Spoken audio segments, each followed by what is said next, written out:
Oh, so sorry about that, y'all. I lost track of time. Oh my goodness. Next thing I know, oh my goodness. Anyway, so welcome to another broadcast. So glad that you guys can join us today. This is going to be a very interesting topic, man. We're going to get into some stuff, a lot of details. So if you're someone that when it comes to details, you want a 30-second short clip, this is not going to be it for you, okay? This is like class, okay?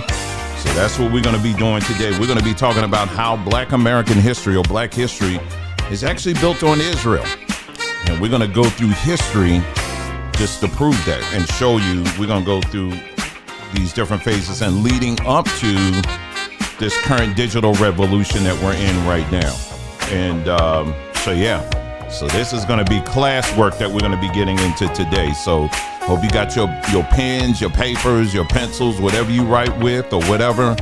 I'll be putting some stuff on the screen that maybe you could take some screenshots of that too.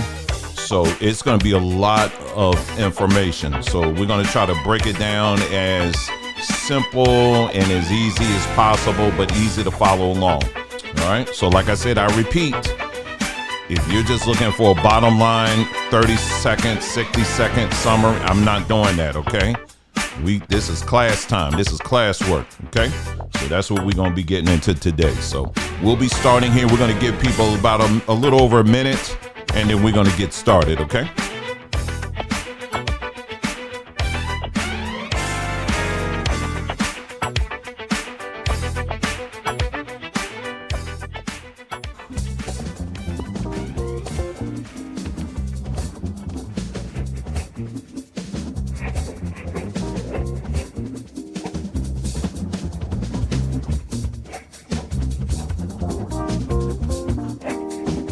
And while you're here, make sure you check out our website, which is our store, our online store, which is sambatree.com, sambatree.com.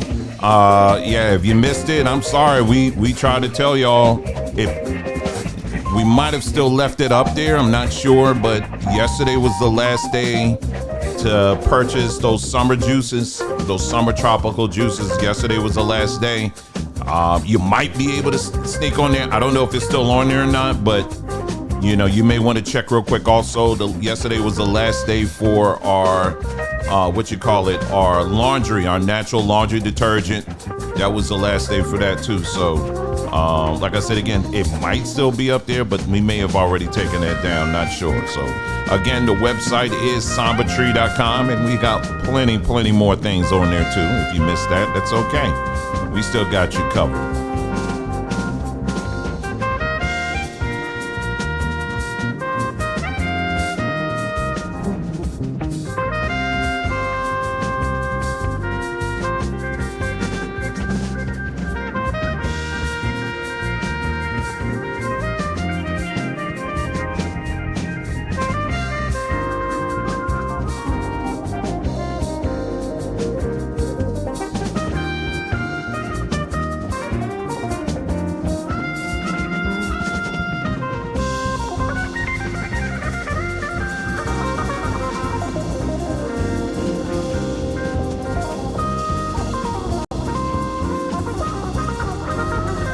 All right, we're going to go ahead and get started. Again, thank you so much for tuning in to this broadcast. So glad that you guys can join us. Today is September the 28th, 2025. And it's another great, beautiful day here in the beautiful state of Arizona, where our temperature today is 84 degrees. So you ever heard me say that in a minute? I mean, it's usually pretty hot, but this is where we're starting to get into the cooler months. Now, one thing about Arizona, it'll start off like this because it's still a little bit too early. Once we get past October, that's when it actually, we are safely within that comfort zone. But, you ain't tricking me with this. You're not tricking me at all because, we know how that heat likes to do a whiplash on you in October. So that's what it is. But other than that, it's still been quite lovely these past couple of days. Went out with my daughter and we were going different places and all of that. Coffee houses and what else we did. Went to a look at some like antique stuff and all of that. Very lovely day and great company. Anyway, all right, so we're gonna get into it. Let me start off like this, just a continuation, of what we talk about here. One of the things we emphasize here is the importance of health and wellness, particularly as it pertains to mental health. And y'all, unfortunately, it's still happening, when it, because again, I told you I've gotten completely tired of hearing people saying that, well, black people don't do this. And, when we talk about black people don't do this, it's saying self-deletions. And, in some cases, people say, black people don't hang themselves and, that kind of stuff. And I said, no, it's depression. Black people, just like anybody else, there is a significant amount of people who are dealing with depression. And there are many cases where they are so depressed, it has pushed them into a very dark state. And this is very real, regardless of what color you are or what race or culture that you're part of. It's a very real thing. And it's very ignorant and foolish for people to suggest that somehow black folks don't deal with that stuff. But in reality, we do. And this is why it needs to be addressed. And this just, again, these are two more stories that unfortunately you're not going to hear about because it's not attached to a certain narrative. This one here, for example, former Miss Universe Jamaica contestant Tyra Spalding dies at 26 in reported self-deletion. And they said that she's 26 and she was actually sharing mental health struggles online. But the problem is, how many people were actually listening to her? This is a woman who reached a certain level of prominence, at least with this contest, beauty pageant. But again, it only goes but so far, but, unfortunately she decided, I can't take it anymore. So here's another story to add on to the other one that we shared in our last broadcast. There was another one here that took place. Someone else posted this in our hotline group. Bengals star Rudy Johnson. Rudy Johnson dies by self-deletion, age 45, in his home state of Florida. This just happened as well. So, folks, listen, when we talk about, we on this platform, we strongly believe that this is the issue of the hour that needs to be discussed, talked about. And most importantly, we need to create our own solutions, and those solutions are out there. But unfortunately, there's too many distractions where people want to talk about everything else but these things, and even go as far as to pretend as if these aren't even issues at all. But I'm here to tell you it is. And I just gave you two more examples, unfortunate examples of people who feel like there is no hope for them at all, and that the only solution is for them to pull the plug on themselves. And, I hate to start off that way, but this is real time. This is battlefront, intel that I'm providing here. And it just is what it is, but we can't hook, we got to stop looking to other people to blame and begin to start looking at what's going on in house. And we're going to continue to talk about it. I know I've taken a little break, what was doing over on our Cyber Tree YouTube page regarding the different parts of the brain and all that. But I'm getting back to that. It's just when you're, doing a lot of this stuff yourself, it just takes a lot, and so sometimes I got to pause certain things and focus on other things and kind of go around there. So anyway, we're going to get into this. So our main topic, which is today, we're talking about how black culture or the black community is actually built upon Israel.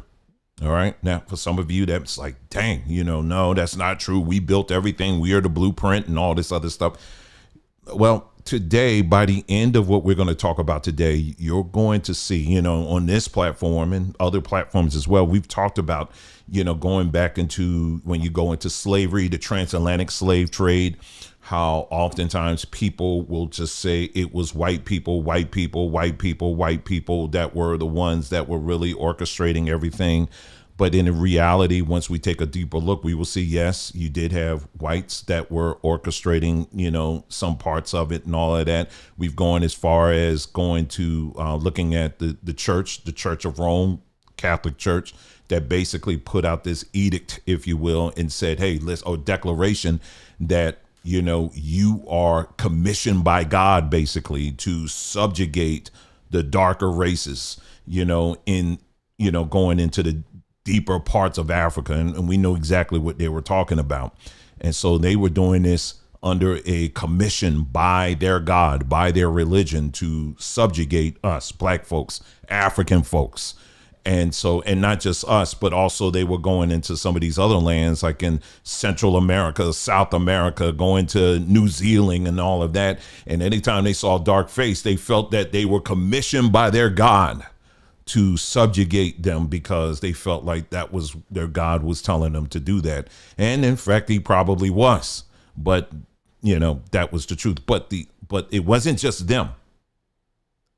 Because the real part is you had a significant amount of Jewish people that were intricately involved in those slave ships, funding those slave ships, and also when you start looking into the South, the southern region of the United States, the Southeast region. We've talked about how you had so many Jewish people that were involved in the slave trade. When you're looking at, let's say, it used to be called Charlestown, that they had to shut down the market, the trade market, when they were doing they had the slaves up and do all the auctions and all of that. They literally shut it down on Saturdays because there were so many Jews there, because, Saturdays is their Sabbath. It is their Sabbath. Okay, let's put an asterisk by there. We'll come back to that. But it's their Sabbath day. Why would anybody, your ancestors were on those platforms being auctioned off, right, by people who their day of rest is a day called the Sabbath. We're in 2025, and the descendants of those ancestors still acknowledge that as a day of rest. Anyway, we're going to come back to that. Okay, so you better hold on. So anyway, so when it comes to the, so there were numbers of plantations that, yes, they did own. But not only that, these were merchant people. So, that cotton and tobacco and all that stuff, but they were getting, the benefits of that, right? But not only that, the local stores, we talked about that. We can thank the Nation of Islam for putting together that wonderful collection of books where they actually document all of this stuff, and they provide listings of all the banks, all the stores, the stores that later on, as you go on in history, our ancestors were sitting at those lunch counters and they were being spat upon, and they were saying that, no, you can't sit at our lunch counters. And many of those stores were owned by Jewish families. Okay. Many of them were. All right. And but again, that part gets left out. But and then going back a little bit, the merchant sections, not the merchant, the textile sections in cities like in New York, where you had the fashion district, a lot of the cotton, or just about all the cotton that they were getting to make these different clothes and stuff like that. How many of you guys heard of sweatshops? Where that came from? Well, those sweatshops were basically manufacturing plants, if you will, in a section of town in New York City at that time, where they just paid people just pennies, basically, for the most part. And you just had rows and rows and rows of people with sewing machines, and sometimes doing it, manually and all of that. Well, the cotton that they were getting that from the South. Who was picking the cotton? We were. And then that cotton made its way up into places like New York City, where, again, they were paying these people literally pennies, and the amount of mistreatment that these employees were going through. That's why they were known as sweatshops. But who owned many of those sweatshops? It was, once again, Jewish people. Okay, this is also part of their history. But so that's just the quick backdrop, okay, just to give you all of that. But we're not going to stop there. All right. Now, most of the stuff I'm going to be talking about today are things that I have talked about in many of our videos here on this platform. So it's not going to be, so I'm just kind of putting it all in one video. So again, like I said, if you are an individual, you have short attention span or whatever, this is not the video for you. Maybe you can come back later. Maybe you can watch it in pieces. That's totally fine.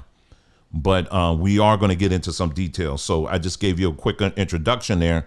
And now I brought you to the point where we're going to start and then we're going to continue on. OK, so let's go. All right. So let's talk about the Harlem Renaissance. How many of you guys heard about the Harlem Renaissance? OK, this was a period of time in Harlem, which is in New York, where it was the birthplace, if you will, of what we know today as, I would say, modern Black culture. OK, and you had a lot of our great thinkers that came out of there. You had what else? Jazz music. Yep. Jazz music came out of there. Religion. A lot of religious movements came out of the Harlem Renaissance. It was a lot of things that came out of that. Okay. I'm trying to see what else. We'll get into the religious part in a second here, but let's talk about just briefly, the music part. Let me see if I had that here. Hold on. Let me see. Well, this is going to lead to the music part, but let me just hit some of these things here. All right. So we got, everyone I'm naming here are Jews that played a significant role in the Harlem Renaissance. Okay. You know what? Actually, let me go back a little bit. A lot of people, when they think of Harlem, they just think pretty much it was always Black people. That is not true. That is not true. Before Black people started calling places like Harlem their home, Harlem was actually known to be a place where a lot of Jews gathered. If you drive through Harlem today, you'll still see remnants of that in some of the buildings and all of that. But it was at one time a center place for a lot of Jews when they were migrating to New York City. And then over time, Black folks start coming in and calling Harlem their home. Okay, so that's how it started. It wasn't always Black. Okay, so we talked about this before. But anyway, in this Harlem Renaissance that took place, like I told you, you had novelists, all kinds of writers, all kinds of stuff that came out of this. Du Bois, he was there. I mean, you can go down a list of all these people. But Jews also played a significant role in this movement. And I'm just going to go through some of these descriptions for you, names of Jews that played a prominent role there. And Carl Van Vechten, he was a prominent novelist, journalist, and photographer. Van Vechten was a Jewish patron of the Harlem Renaissance. His controversial 1926 novel, Anger, I can't say it here, Heaven, was praised by some for introducing a white readership to the richness of Black culture. Now, W.D. Du Bois, he had some problems with that. He said, because you're going to call the book that. And also in the book, you got some stereotypes of us in there. So I ain't really a big fan of that. But nonetheless, this Jewish person, he played a key role in bringing more attention to Black culture in Harlem. Okay, let's move on. Did you guys know that the Apollo Theater was actually owned by a Jewish person? Did you know that? That wasn't when you think of the Apollo Theater, I know you always think of Black folks, right? And then the sideman guy that comes out with the hook and all of that. And then you always see Black folks just packed up in there. Well, guess who owned the theater? It was Jewish people that owned it. In fact, that wasn't the only one. There were several others throughout Harlem and New York, for that matter. Even though they catered primarily to Black folks, they in most cases, they were owned and operated by Jews. Now, this is a very significant thing as I'm going through this, because what does that mean? When you think of all the different artists, the Black artists that really got their start in the entertainment industry, many of them had to come by way of the Apollo Theater. So that means that you had Jews that were in a position to gold stamp or to reject our talent. I don't want to talk too fast. I have a tendency to talk fast when I have a lot to cover, but I want you to really think about that for a second. Our talent was determined in those days, not necessarily by the booming, the black crowds that you saw in the theater, but it was really by the owners of these theaters. So they set the stage up for a lot of the artists that became big names, because that was a direct pipeline to Hollywood. And we all know who ran Hollywood. Okay, I'm trying to go slow enough, but I got to pick it up. Okay, let's move on. In the early 1900s, several black Jewish sects formed in Harlem, believing they were the descendants. Oh boy, let's see. Because I don't want to jump too far ahead, but I may have to come here for a moment. In the early 1900s, black Jewish sects formed in Harlem, believing they were the descendants from the ancient Israelite tribes. Their flagship synagogue was a community institution in Harlem until 2007, though the movement still exists today. We're going to get into that. I'm going to get into that. There are many churches, black churches, that got their start, not just churches, but we're going to get into the black Hebrew Israelite movement. They actually started in synagogues, because see, what was happening was, over time, as more black folks start moving in, the Jews, as they started getting more of a foothold in New York City, they were moving out, but they still owned a lot of those buildings in Harlem. So you had a lot of black folks who needed buildings. I'm talking about these churches, they needed buildings. So you can go through Harlem today and you'll find some of the buildings, even though they may be churches, you'll still see the Jewish like symbols and stuff on there. Okay. And then you have, and you do have black Jewish synagogues that are still in existence today. What's it? They call themselves something keepers, the law keepers, something. It's not. It'll come to mind in a moment. But yeah, it's a whole sect, if you will, of black Jewish, or they call themselves black Jews or whatever. But if you go all the way back during that time, one of their beliefs was that they believed, obviously, they were the descendants of Israel. They were the descendants of Israelites. But they pulled a lot on. When you read through their notes, we did this in videos back.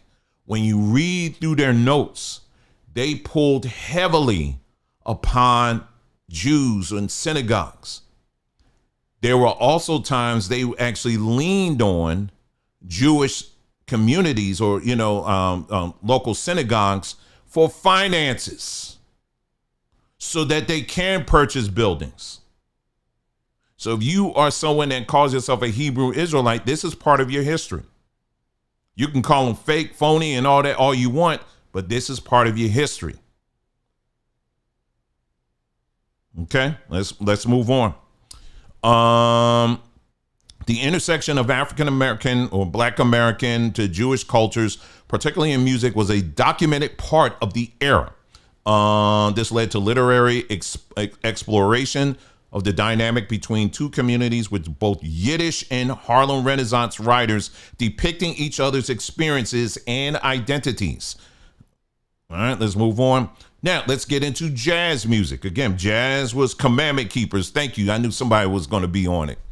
Yeah, Commandment Keepers. They're still in existence today. You can go on YouTube. I mean, they don't have I wouldn't say they have a strong following on like platforms like YouTube, but they have a loyal group that they see themselves as joint with the Jewish community. All right. Thank you, Diana. Appreciate that. All right, Jewish jazz producers and record label owners.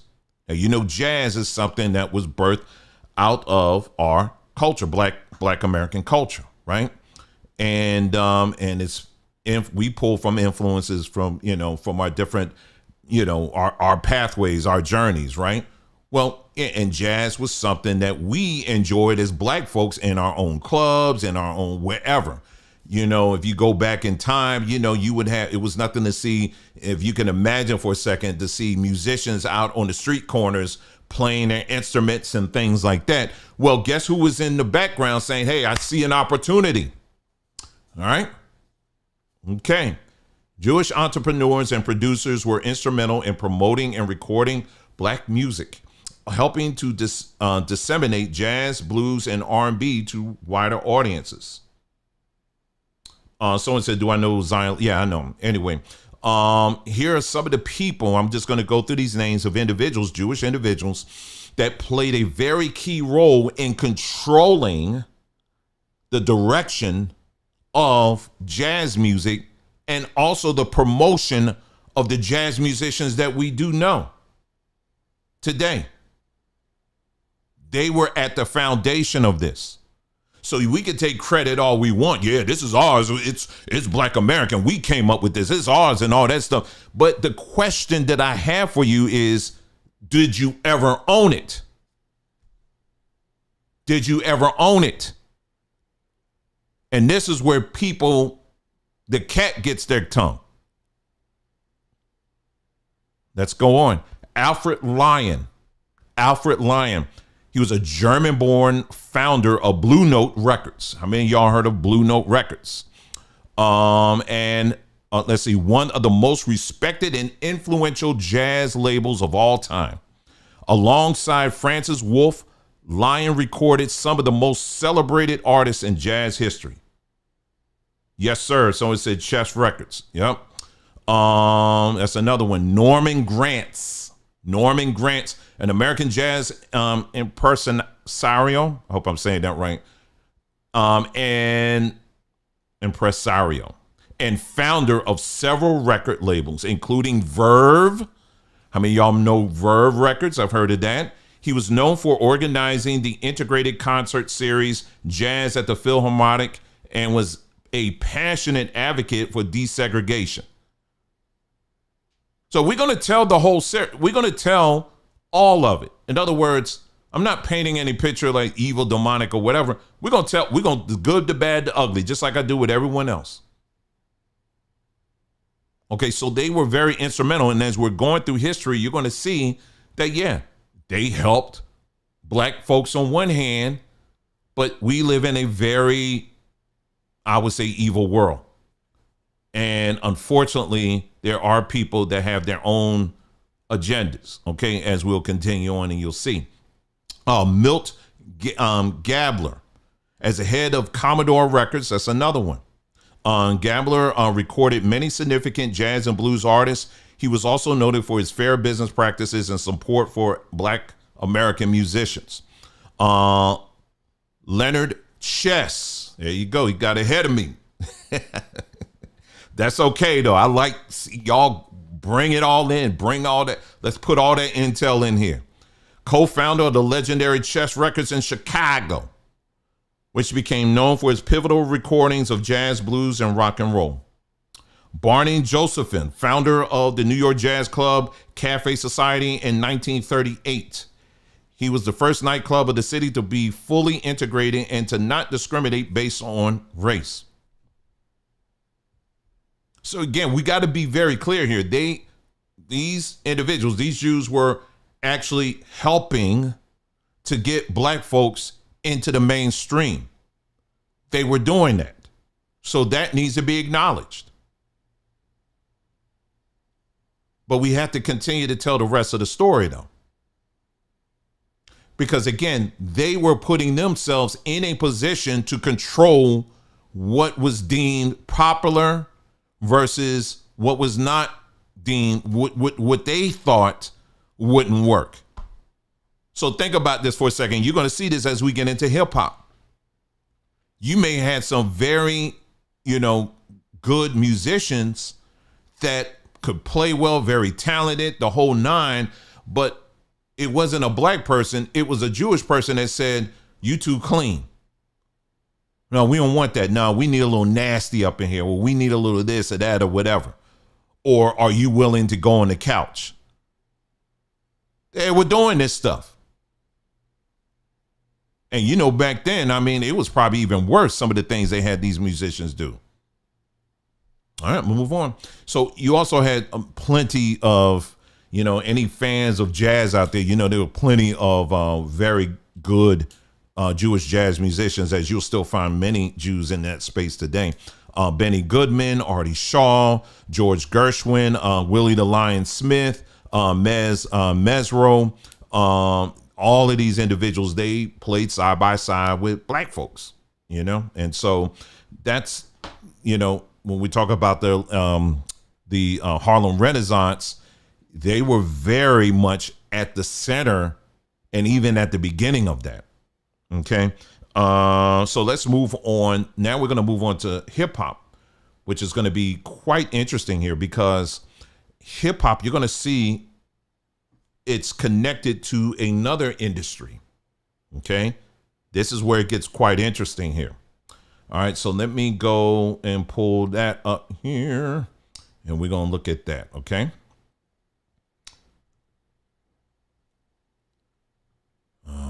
Where are you? Oh, here it is, right in front of me. My bad. All right, so here's some of the, so now in hip hop, you know, it was kind of the same thing as jazz. This is something that kind of started by black folks. And I know some people may get mad when I say this, but you also had Puerto Ricans too. You had Puerto Ricans were very much involved in the founding and the foundation of hip hop. And like I said, I know some people, they're like, no, they ain't have anything. But no, we're not going to rewrite history here. All right. You had Puerto Ricans that were right there side by side with black folks. But nonetheless, you know, it was, you see a lot of black folks, I would argue had a greater influence in it. But I'm not going to erase the Puerto Ricans in that too, because they were very much involved in that. All right. But anyway, let's go. So Rick Rubin, many of y'all know him. Okay. This is the co-founder of Def Jam. All right. Jewish person. And now you got Corey Robbins and Steve Plotnicki. They founded Profile Records in 1981, one of the earliest independent hip hop labels. Sorry, hold on. They famously signed Run DMC and helped launch the group's career. Next one is Tom Silverman. Tom Silverman founded Tommy Boy Records. How many of y'all remember them? Tommy Boy Records. In 1981, another pioneering hip hop and electro funk label. The label signed influential artists like Africa Bambaataa, Queen Latifah, De La Soul, and Naughty by Nature. Lynn Fetchelberg co-founded Cold Chilling Records in 1986 with manager Tyrone Williams.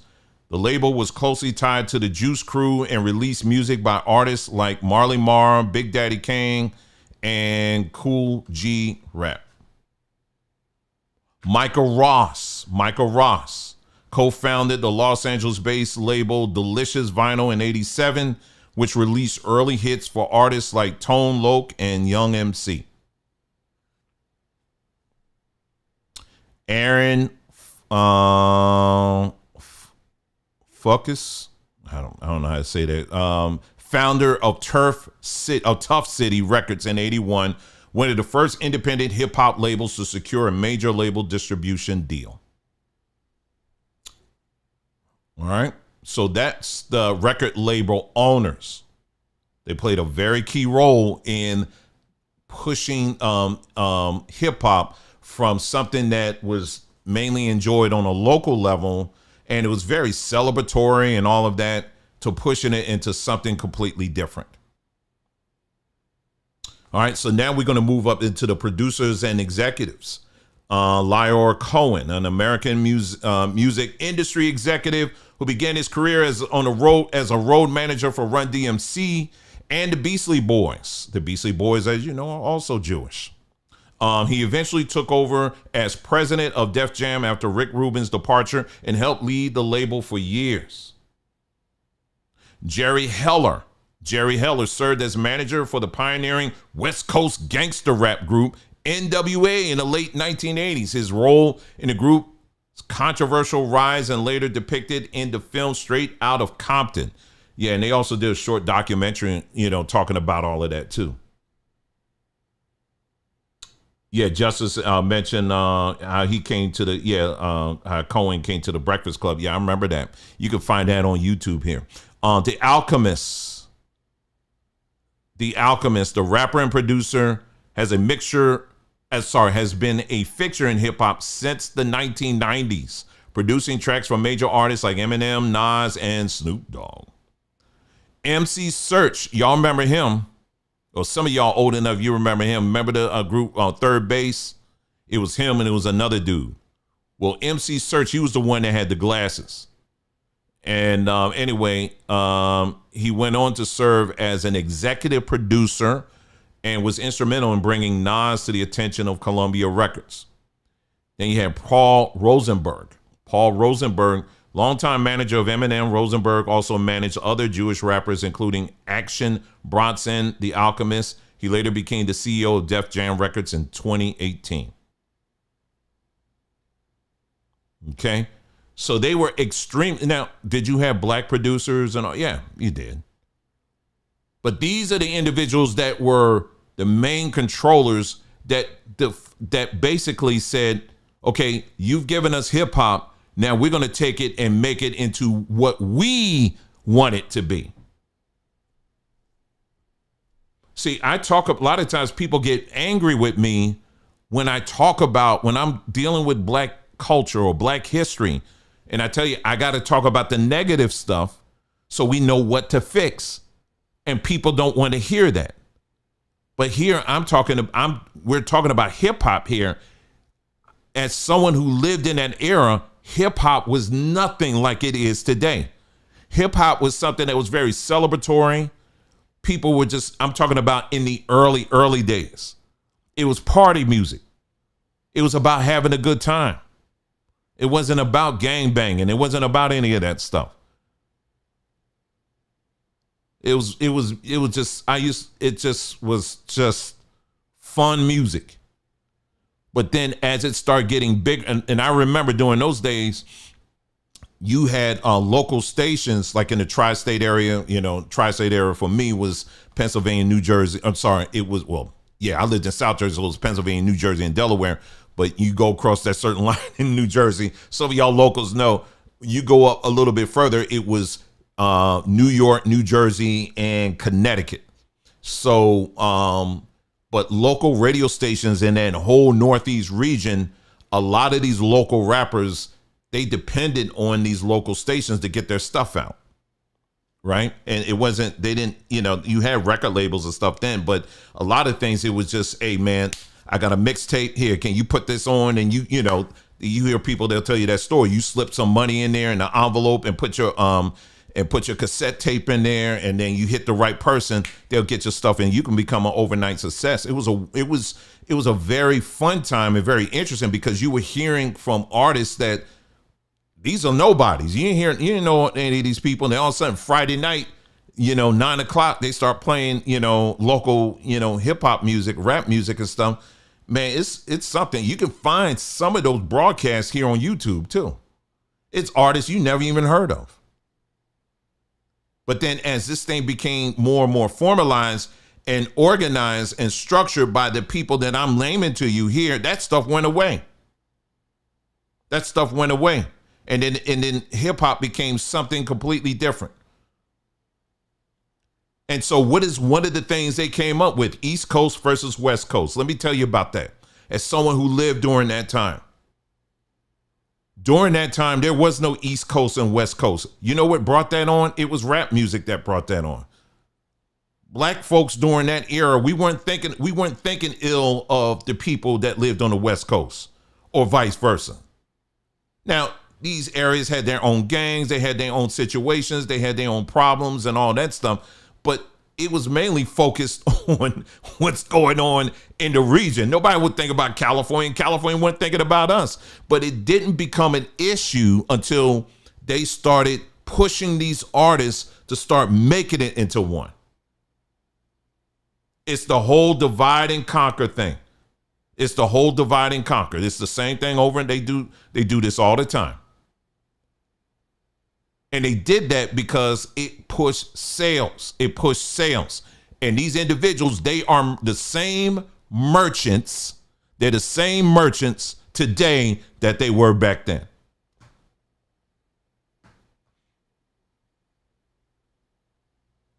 See, many people, you think that those plantations that they owned and controlled back then, you think, oh, it's all gone. That's all history. No, you're just on a bigger plantation. Okay. But yeah, no, that was not an issue. That was never an issue until hip hop, they started pushing and promoting these artists to start pushing this stuff. And then all of a sudden you get death row records and all this stuff where you just glorifying death all the time. And I'm going to cut this man's head off and I'm going to shoot him up and all that other stuff. It became something else. That was not black culture. That was not black culture at that time. I mean, we had our own issues and problems. Yes, we did, but it wasn't that bad. It was their influence in our genre, hip hop. They started pushing this stuff for sales. Okay, let's move on. But see, there's another part of hip hop that you also got to acknowledge as well. Well, it wasn't part of hip hop then, but they made it into one. And that is pornography. So let's get into that. So let me get this up here for a second. Pornography was brought into the hip hop world. And in fact, they created a bridge between hip hop and the porno industry. Well, as you may have already guessed and you already know, who controlled that industry? All right, we're going to get into that. Let me get this up here. Got my notes on here. So we're just going to give you some quick history here. I'm just checking over here too. Hip hop porn pipeline. We're going to go all the way back to the 1980s. All right. So we're going to go through. First, we're going to go through how it kind of was established. Then we're going to look at the people who were the controllers in this. Okay. All right. The legal and cultural door opened in the 80s and the 90s. 2 Live Crew, I know many of y'all remember them. They had a court issue. It was a court situation that took place here. And let me read this. It was over an album. It was called As Nasty As They Want to Be. I think I remember the album cover. You see the members of 2 Live Crew. They're like all the way down near the bottom of the album. And it's like at the beach. And then they're standing under a bunch, it's like 3 or 4 black women, Latino women, and, they're wearing thongs and all that, right? I remember that album cover just alone created a lot of buzz. Well, that's what they wanted, all right? They said help establish that even extremely sexual rap could be protected speech, not obscene, as a ruling that shaped what labels, directors, and TV programmers thought they could distribute afterwards. Practically, this made it easier for hip hop to experiment at the edges of adult entertainment without tripping legal alarms. Late night video blocks and raunchy DVD side hustles. I remember those days too. It was a mixture of hip hop and they would create also like these porn DVDs. I would be sitting in the barbershop. I remember this is in the 90s. I'm in Atlanta, and it was not uncommon to see dudes coming in. They got their big, like a gym bag or whatever, and got DVDs that they just burnt porn. And then it's local hip hop artists that they're pushing this porn. This is stuff that I witnessed myself, okay? Anyway, number 2, the early 2000s DVD era is where the pipeline becomes visible. Snoop Dogg. Now, this is a guy I was just reading the other day. I think ESPN or something, they did a very nice spread. It was talking about all these different young black men that he helped to get into the NFL. And, he's just so proud of this little league that he has, right? Well, you can focus on that all you want, but Snoop also was a very instrumental in bridging the world of hip hop and porn together. See, he ain't gonna talk about that. You can get into that whole family. You can try to sell yourself as a family man and all that all you doggone want, but he played a key role in this. Let's learn a little bit more about him. This was in 2001, marked a watershed. Rapper fronted hardcore adult video distributed by Larry Flynt, Hustler magazine. Y'all know him. Well, he was working together with Larry Flynt. And it was he was doing these mixed hip hop performances with explicit scenes. It was commercially successful enough to chart on Billboard's music video sales list and spawned a mini genre of rapper-hosted X-rated films. Subsequent examples involve artists like Too Short, Ice-T, Mystical, and Yuck Mouth. Some of y'all old enough to remember BET Uncut. BET, Bob Johnson, this is part of his legacy. We've talked about Bob Johnson before. Oh, that was an old video I did. Wow, that's going way back. I did a video on Bob Johnson and just, because he gets a lot of bad rap for things he did. But there were also some other things, as an entrepreneur, I get and understood why he did certain things, but you got to look at the whole person. But one of the things was what he was doing with, in a nutshell, basically, Bob Johnson's BET, he had big vision. I would advise you to get his book and read it. It's a very eye opener on what was going on behind the scenes with BET, all this stuff. It's a very good book. And, it's an older book, but it's out there. You can find it. You probably get it free somewhere. And anyway, they were doing a lot of shows. They had Teen Summit. I'm sure many of you remember that, old enough. They had a whole section for children. They had stuff for a little bit older adults. They had movies. They had all kind of stuff. They were doing a lot. They had, and it's kind of a thing that a lot of black entrepreneurs fall into, that really want to make a positive impact on the community. You got big vision, but short cash. Oh yeah. Listen, Justice, I'm gonna sit you down, okay? Because you trying to get ahead of me, man. That's okay. Keep talking, okay? Keep talking, because we gonna get into that. Because you betcha the tip drill. I'm gonna get to that. Okay, but that's okay. I'm just messing with you. Please keep talking. Okay. What was I talking about? Okay. BET. And so long story short, BET. Like I said, they were short on cash. They were just doing too much. The viewership also was an issue. They were trying to get more advertising. They were trying to get a lot more advertising.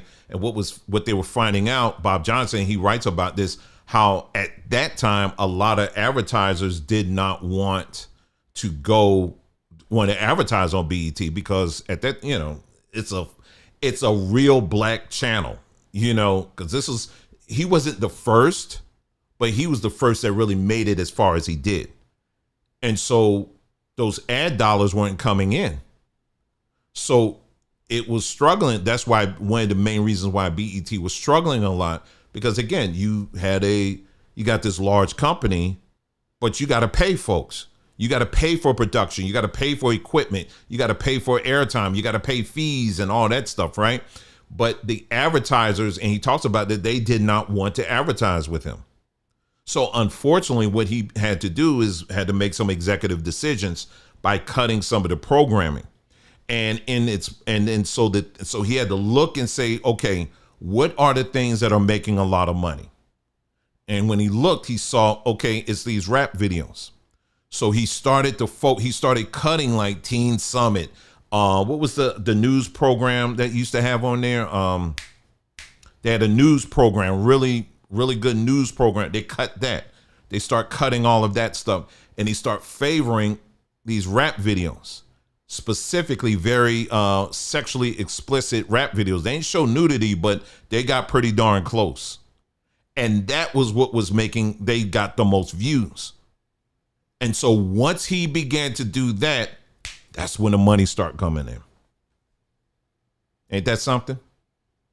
See, here's the thing. I'm going to stop here for a second. Let me read something to you, and we're going to read this again later on.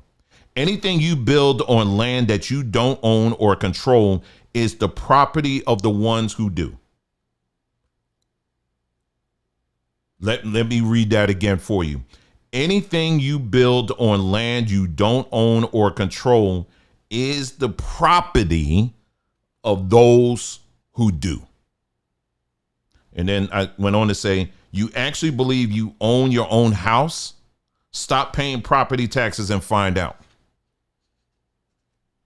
And this is the ultimate story when we're talking about black culture here in the United States. We are living in a matrix system that makes us believe that we actually own this stuff. We don't. We may have come up with the ideas, but we don't own most of them. We don't control it. You can call yourself the blueprint all you want, but the blueprint is sitting in a house on land that you don't own or control.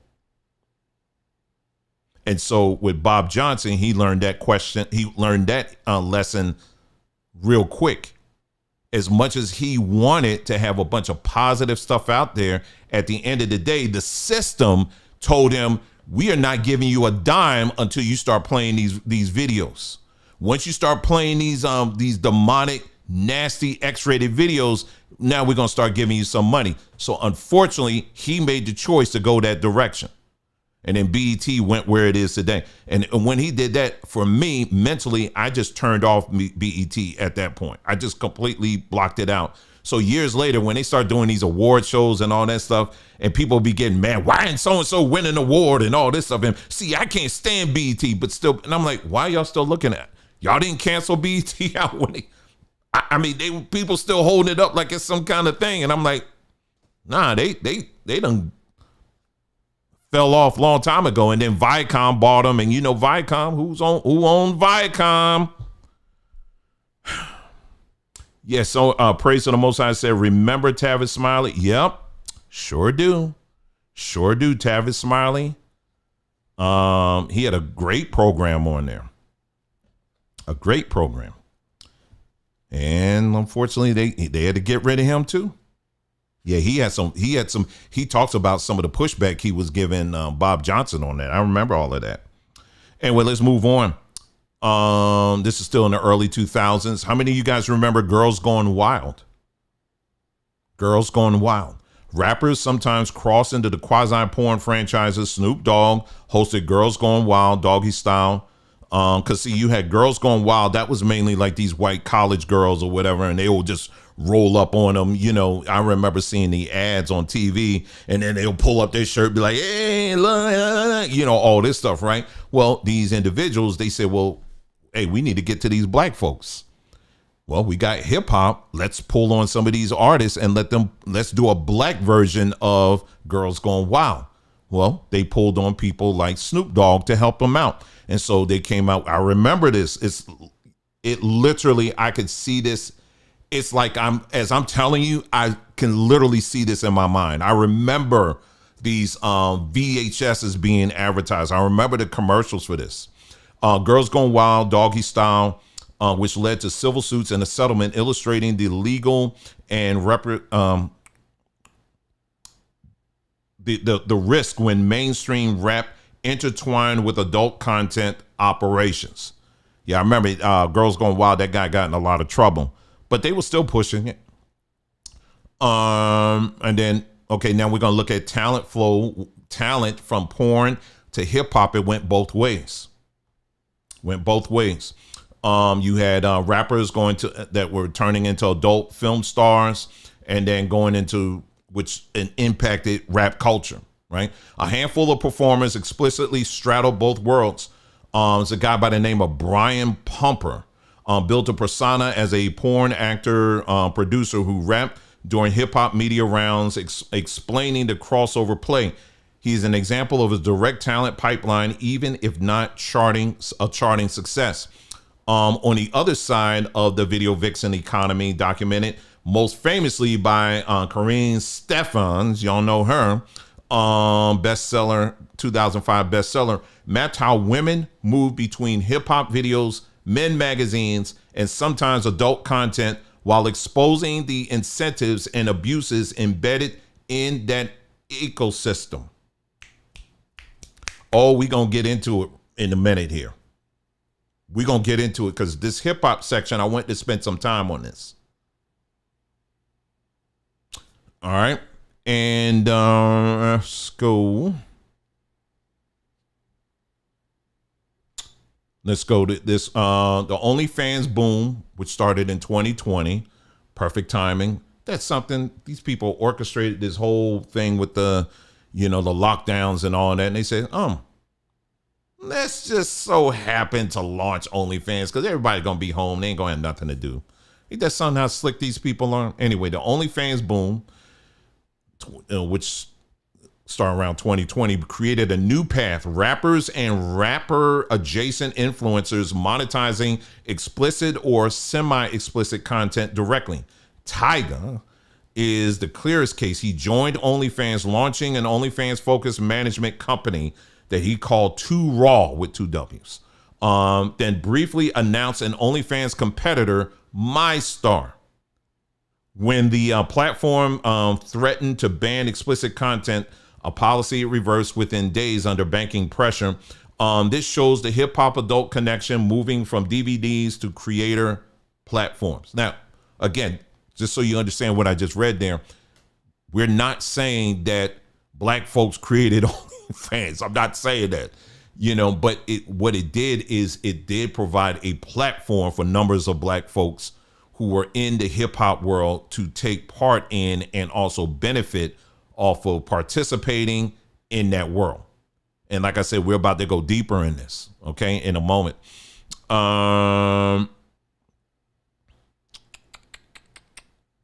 Let's see. I talked about some of this stuff already. Let me see here.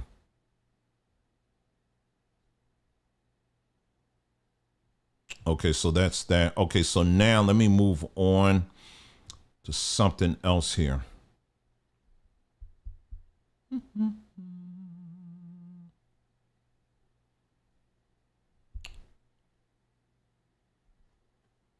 me see if I can find this. Give me just a moment here. I have something else here because we're going to get into those who were really in control in these porn companies. All right, so just give me a moment. Let me get that up here.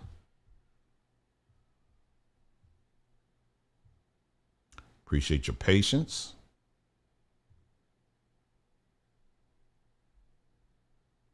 It's not that. Nope, not that. Almost there.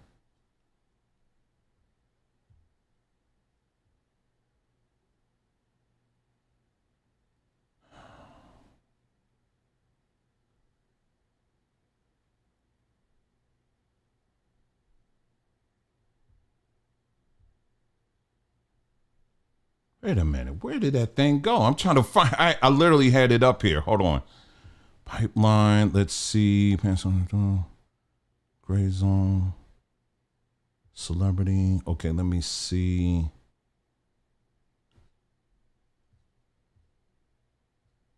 Almost there, y'all. Sorry about this. I literally had all of this laid out.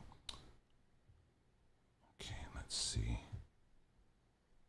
It's not that.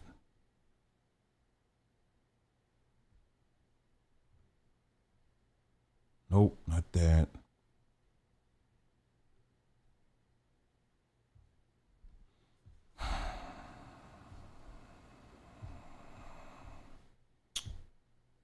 Okay, give me a moment here. Let me see. That was under.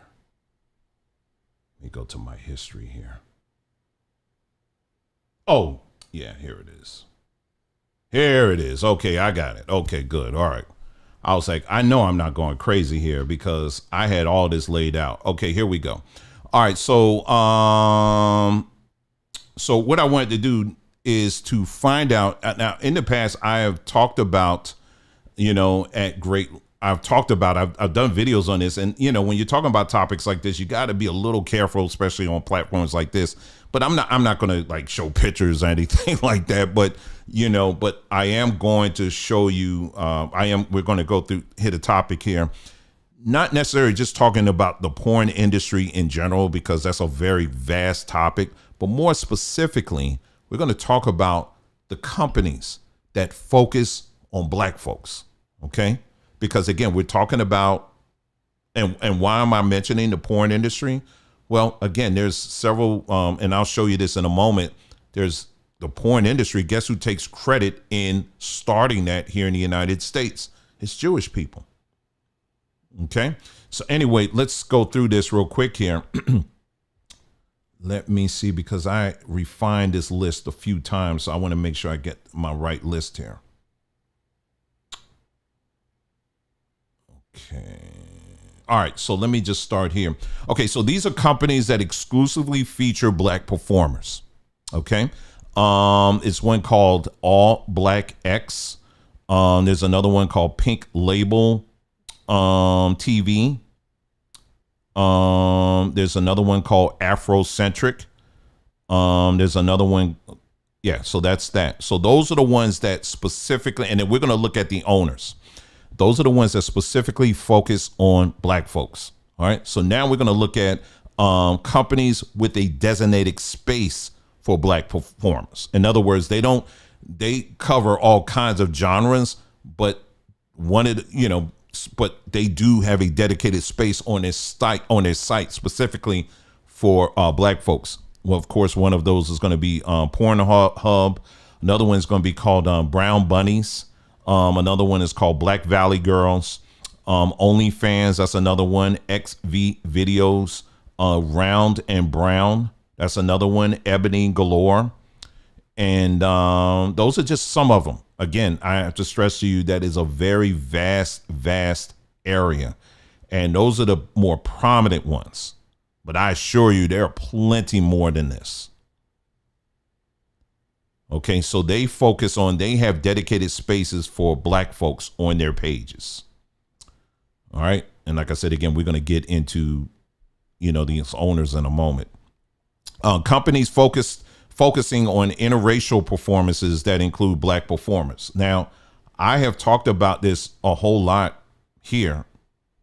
And when I tell you, and this is probably a good example of this, when we talk about the Matrix and all of that, it was funny. Last night before I went to bed, I was almost getting ready to watch I'm probably going to watch it today. The first Matrix, when he made that transition from the real world from the fake world to the real world. And you remember he came out of that pod and he's like spitting up and all that stuff. You remember all of that? He made that transition. He realized, oh snap, this is the real world here. You know what I mean?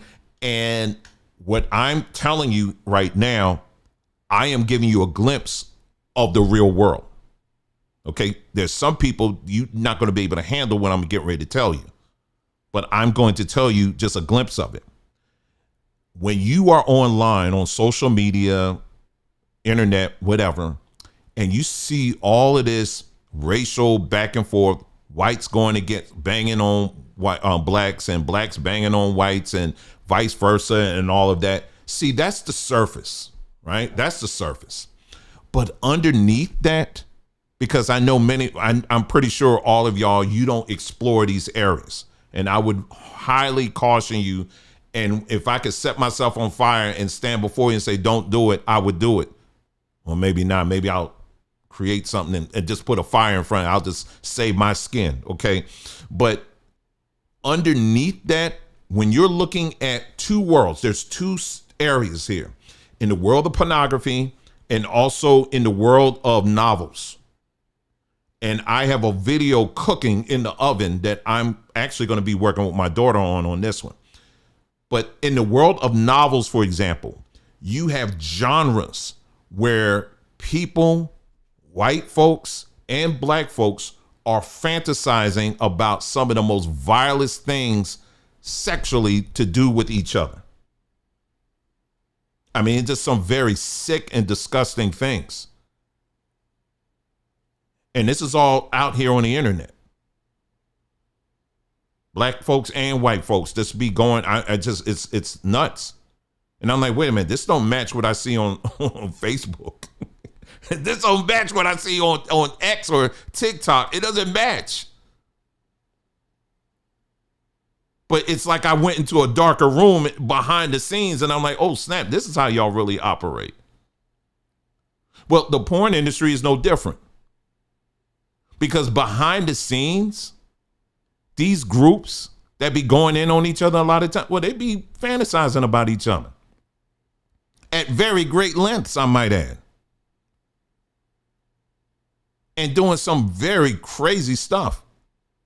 These are whole industries. Well, the chosen people, they picked up on that and they said, hey, well, let's make a profit off of that. So you have genres, you got companies, I'm going to read some of them to you right now, that specialize in pushing interracial stuff. Companies like Blacked, or websites like Blacked, okay? There's another one. You're going to laugh at the name. It's called Dog Fart Network. I don't know how you can get turned on by that, but there you go. They said a network of sites like Blacks and Blondes specializing in interracial content featuring black performers. Interracial Pass. That's another one. There's another one called WCP Club, West Coast Productions. And there's quite a few others as well. Now, when I looked at the people behind this, well, as you can imagine, I mean, majority of them are, in fact, Jewish, you know, but there's also numbers of them that they do a very good job in layering it. Like I can't find it. It's like, well, it's owned by this group, which is a subsidiary of this group, which is a subsidiary of this group and all that. They try to bury that thing. But let me kind of show you a couple of things here. But this is their history. This is part of their history. This is what they have pushed here. Let me give you this. They did a documentary on this woman here. Her name is Shelly Wilson. Shelly Wilson. Let me pull her up here on the screen here. Shelly Wilson.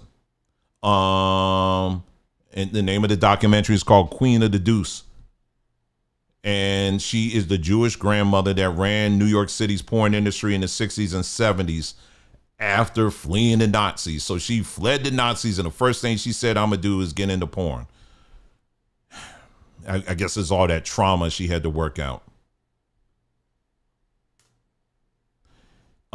Here's a, let me now share this with you. This is probably a very good kind of thing you can, look at, like I said, do a screenshot on your own. And it shows you more of the details here with the faces. You could just go through it on your own time. If you want to take a screenshot or whatever, you can do that. I'm just kind of scrolling through it a little bit here. And many of these individuals, like I said again, they have platforms where they work hand in hand with the hip hop industry. The hip hop industry was set up so that they have another avenue that they can push this kind of stuff.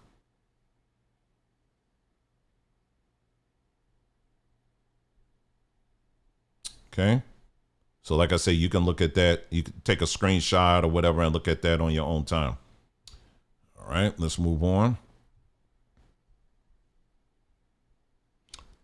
Here's another couple here, Karen and Barry Mason. They were known to have the largest they were the largest distributors of homosexual pornography today.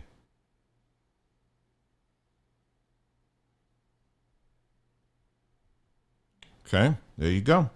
All right, so that's that. We let's get out of the red light district. Okay, let's go ahead and get out of that. Okay, I had enough of that. But yeah, so this industry worked hand in hand with the hip hop industry. They turned to members in the hip hop community that they built, that they established to help push this stuff. Now, my friend in here mentioned tip drill. Okay. I was thinking about twerking, to be more precise. I was thinking about this. And, if you go back and do like a lot of some of these, dances and stuff styles and stuff that you see in the black community, if you dig back far enough, you could see, the connections to African dances and stuff like that. But we're not going to go that far when it comes to this. All right. Twerking. Let me tell you, I get so tired of seeing that on my timeline. I cannot begin to tell you. I mean, I see young girls doing it. I see middle-aged girls doing it. Heck, I even see older grandmas up there doing it. I'm like, y'all, can you please stop with that? It's just so tiring to see this. It just stank at this point. It really is. It just stank and disgusting to see it. And I am a very straight man, trust me, but that's all you got. Well, anyway, if you go back into, where this came from, it actually, this modern thing that we see of twerking, it actually, and I didn't notice, it actually goes back to New Orleans. I didn't know that. I do remember the bounce culture. Some of y'all remember that, the whole bounce songs and stuff that was, some of y'all remember Big Frida. She's still around. And, they would get out there and be bouncing and all that, very sexually charged songs and all that. Had the women bouncing their behinds. This is something that started, I want to say like the late 80s, 90s for sure, but maybe you can even probably find some of it maybe in the late 80s, but the 90s for sure. And one of the major, people in that was a person by the name of Big Frida. Well, Big Frida, as you know, is a man, okay? And this whole bounce culture, it actually, and this is just an extra I'm just giving, the whole bounce culture, a lot of those songs and who was really promoting them. Well, guess who was really promoting them? It was actually gay men, black men were really promoting this. So y'all remember recently, I don't know if y'all saw this, in New Orleans, they had like some kind of red festival or something like that. And it was a bunch of gay black men that were walking around in dresses and stuff like that. And people like, oh my God, how can they do this? Oh, what's happening? Well, that's been part of the culture for years. I mean, that's not just something that just started. That's been part of the culture for years. And yeah, so when we see today these young women doing that, well, we can thank, unfortunately, something that started largely in New Orleans is considered the bounce capital of the world. And so it went from that to, and then it evolved into twerking and all that stuff. And, but yeah, so when you see a lot of these women out here, these little girls and stuff doing that, you can thank that culture for producing that. The reason why I guess I'm mentioning that is because what does it do? It sexualizes our young girls. It sexualizes our women. And so if you know how to do it where you get the most attention, well, guess who's up there in the background rubbing their hands and saying, hey, listen, I got some movies I can get you into. It's the porn industry. Well, who's running that? Who's running it? And if you know how to rap, guess who's running that? You understand? You see how this works? All right, let's move on. So yeah, I just wanted to mention that. Okay, so now let's move on to the civil rights era. All right, let's let's move on to the civil rights era real quick here. All right. So as you know, once again, we're covering, for those of you who just joined us, thank you so much for joining. Really appreciate that. And as I said in the beginning of this video, we are taking a very meticulous, very detailed view of Black culture, and we're making the point that what we know today as Black culture or Black culture, it sits on Israel. It sits on the shoulders of Israel. And I have been going through and pointing out at every turn how Jewish people have played a very critical role in doing this. Now, we can take credit for maybe coming up with these things, but we also have to look at all of history and point this stuff out too. And, and also pointing out the fact that these individuals, they sat in the controlling chair in deciding who gets famous versus who doesn't. You know what I'm saying? So that's why we're mentioning this stuff here. All right, let's go on here and let's move on to civil rights era. Give me a moment here as I get that up here. Oh, we're going to get into sports. We're going to get into all of that.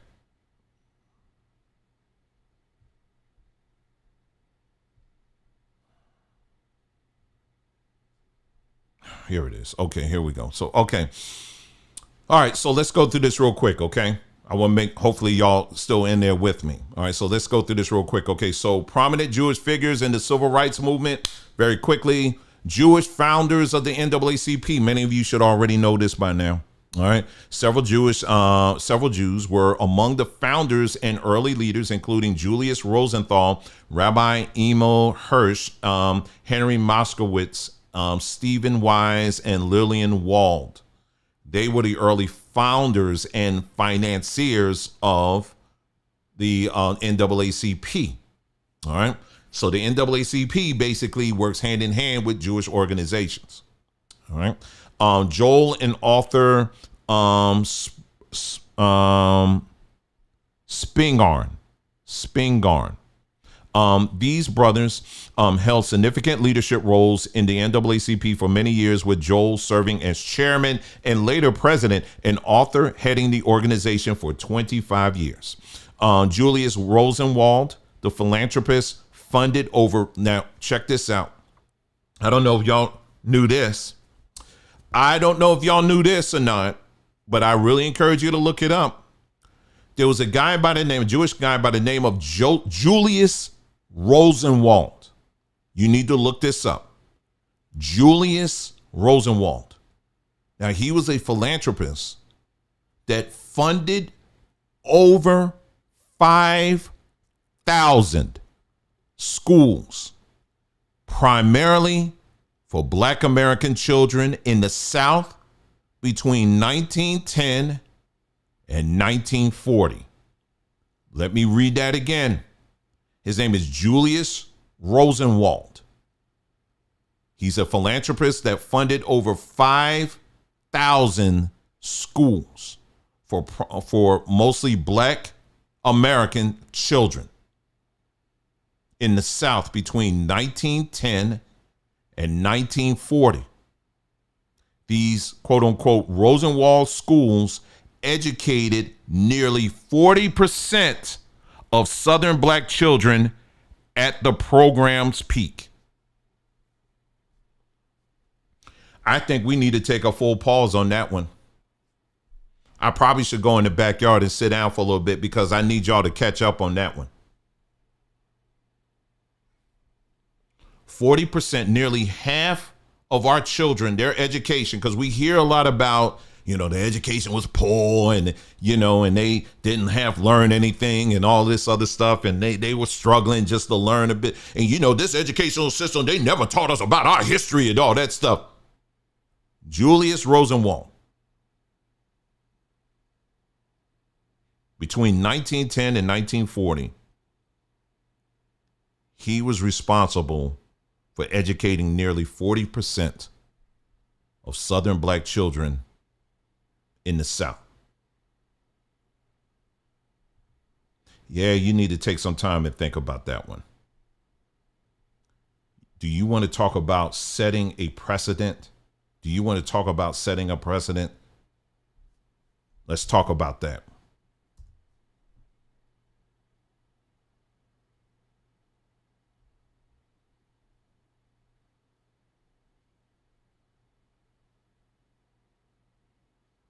Now, they did do some things there. They did do some very positive things for black folks in those schools. I'm not going to sit up here and say they didn't, because he was working with Booker T. Washington too. And there were some positive things that came out of it. However, the people that I'm describing to you as well, it comes with a double-edged sword. And this is something that you have to keep in mind, okay, as we're talking about this. But I do want you to really, for some of you, yes, because like I said, this is a lot of information. You're going to have to probably, I'm sure, go back and you know, go through this stuff that we're going through, okay? Anyway, Herbert Hill, as an NAACP labor secretary, Hill worked for to combat discrimination in American labor unions. From the 1950s to the 1960s, Rabbi Abraham and Joshua Herschel, a theologian who marched with Dr. Martin Luther King Jr. during the 1965 Selma to Montgomery March, famously stating his legs were praying. I don't know what that means.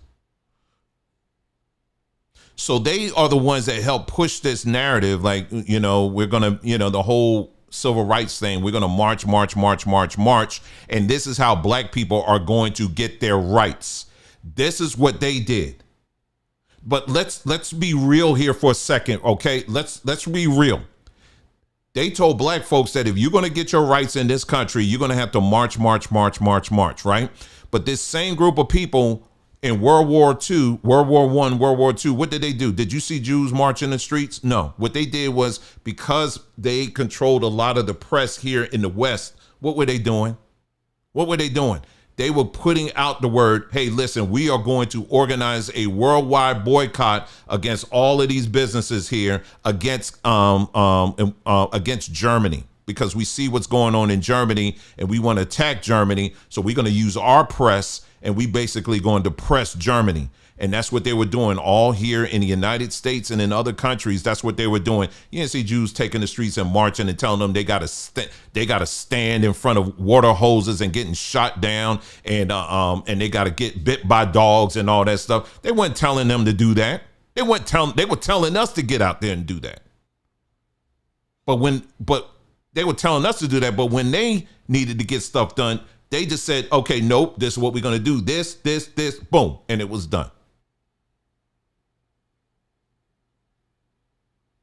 And with this other people here, I'll go through it real quick. Stanley Levison, a close advisor to King. Levison was involved with the SCLC and assisted with fundraising and speech writing. He helped, as you know, I think he helped write the I Have a Dream speech. Jack Greenberg, he succeeded Thurgood Marshall at the NAACP.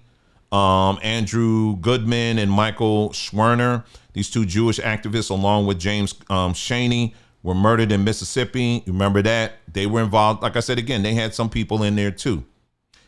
There are other things I do want to say on that, but I'm not going to say, because I would say that on Odyssey, but I'm not going to say that on this platform here. But anyway, about that incident. But anyway, now let's move on very quickly to the feminist movement, because that is something that we're dealing with today, aren't we? The fallout of that. You see this back and forth, attacking black men, attacking black women, and vice versa, and all this other stuff. But much of that, not all, but much of that can be attributed to what the feminist movement, what they brought to the table, and what they basically convinced black women to get involved in. Let's go through some of the examples here. Gerda Lerner.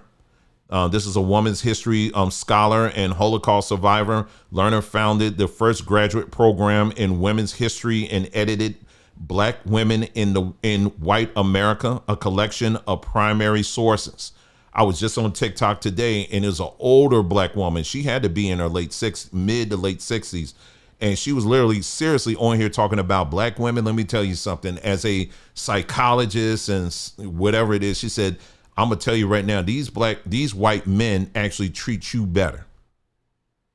And she was really pouring it on thick and saying how white men actually love and appreciate black women. And all these younger black women were in the comment section like, yes, mother, yeah, you right. You know, these white men, they'll go to the nth degree for you, mother. That's right. She old and preaching this stuff.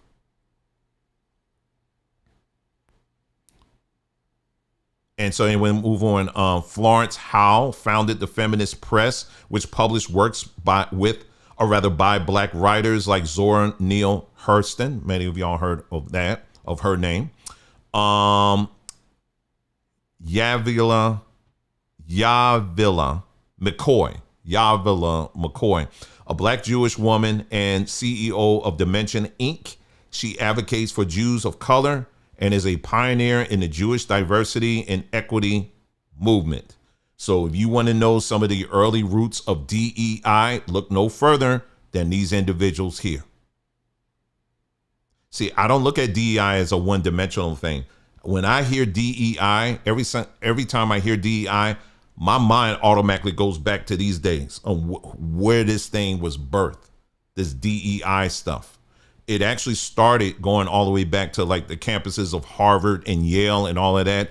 They used to have think tanks that were made up of mostly Jews that were thinking of, okay, how can we add this control? How can we control this? And how can we control that? Okay, let's push an equity movement and all of that. Black Lives Matter, their roots go to these campuses and to these Jewish think groups.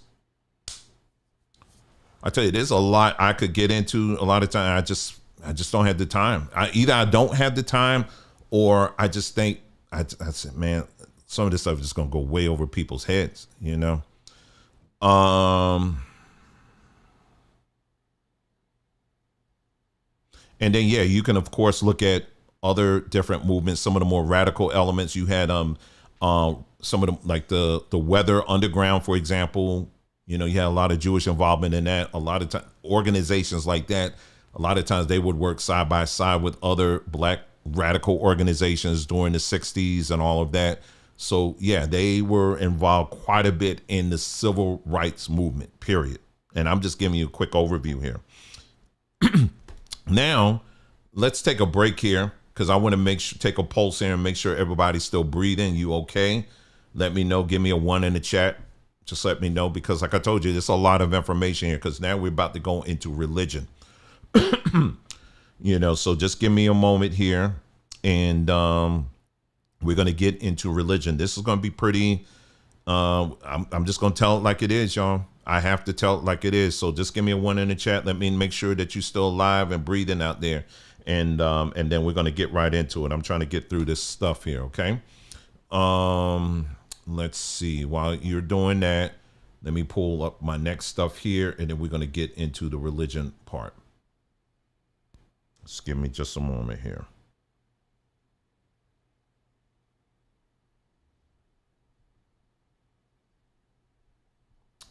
Give me just a moment while I'm doing my thing here.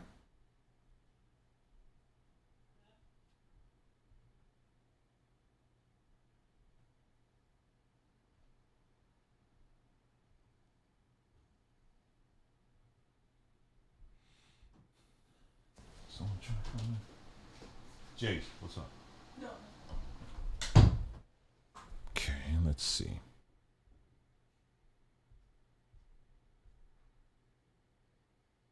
I'll just put on music here. Hold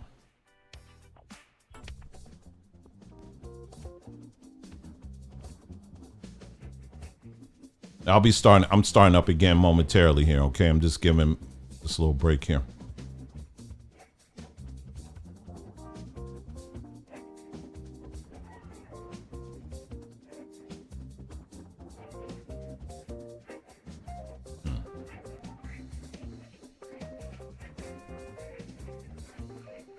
All right, getting ready to start here in a moment.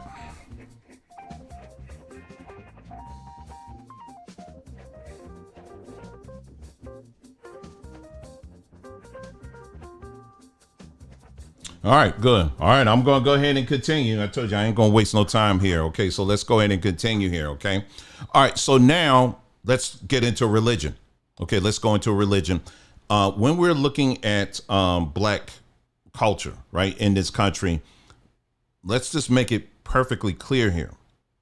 When we are talking about black culture, when we came over, and I know I got some people that triggered, no, we were always here. I'm not talking to you, your group then, okay? I'm not talking to you.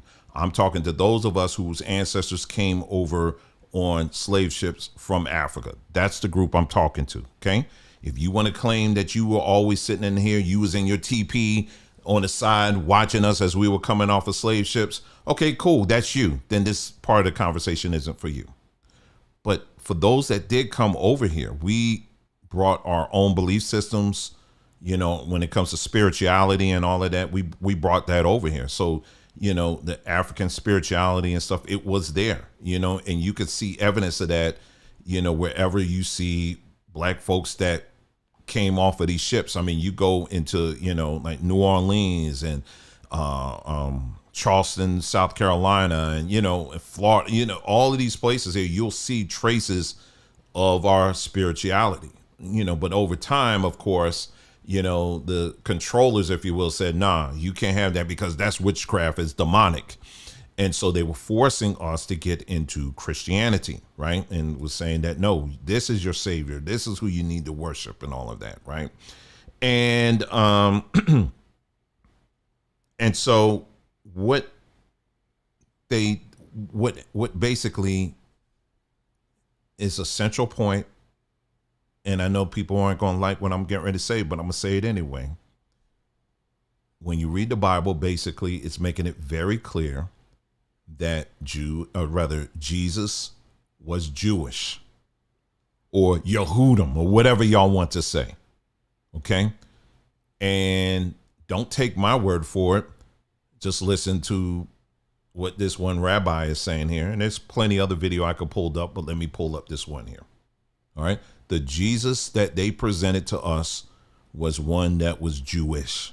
Okay. That's who they presented to us. Just like they presented the Bible to us. Your people did not. If you came over by ship, we didn't have a Christian bookstore on the slave ships. Okay. Let me say that again.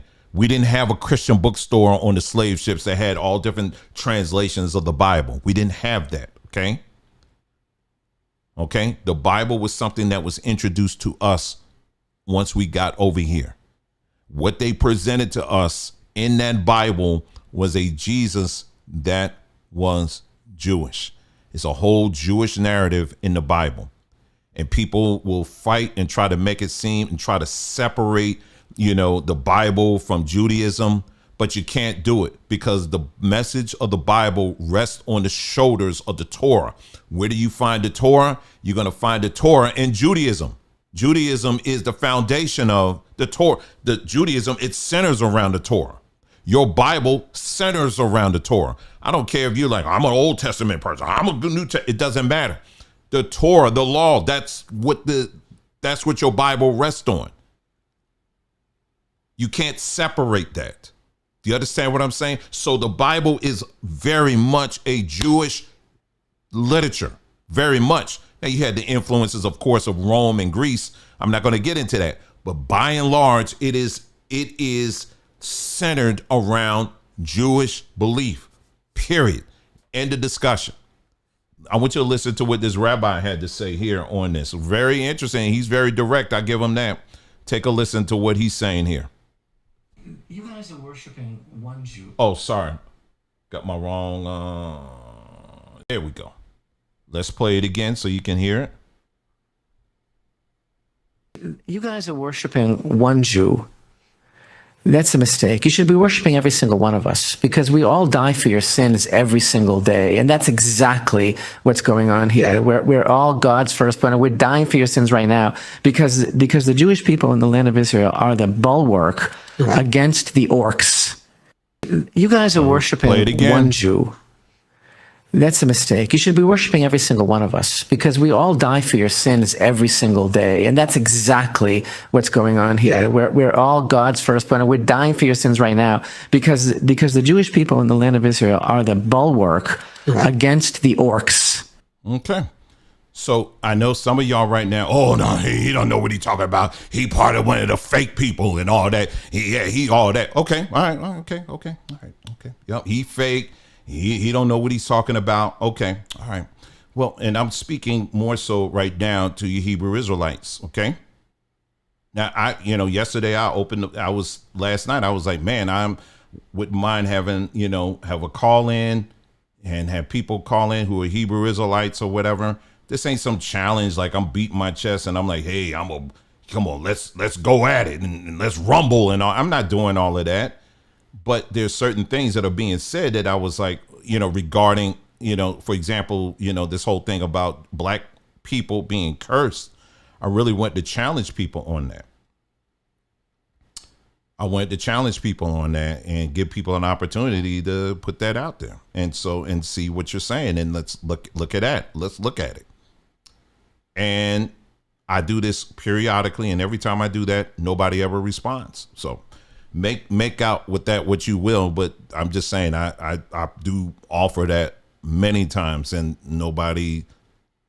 I'm like, I'm not going to bite you. I'm not going to cuss you out. I ain't going to talk over you. I'm going to give you opportunity, say your piece or whatever, but we're going to look into this. So yeah, I guess you want me to keep talking. So that's what I'm going to do.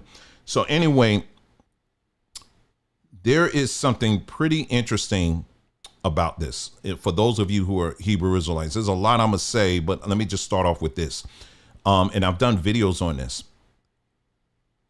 The Hebrew Israelite movement really got its start in Harlem.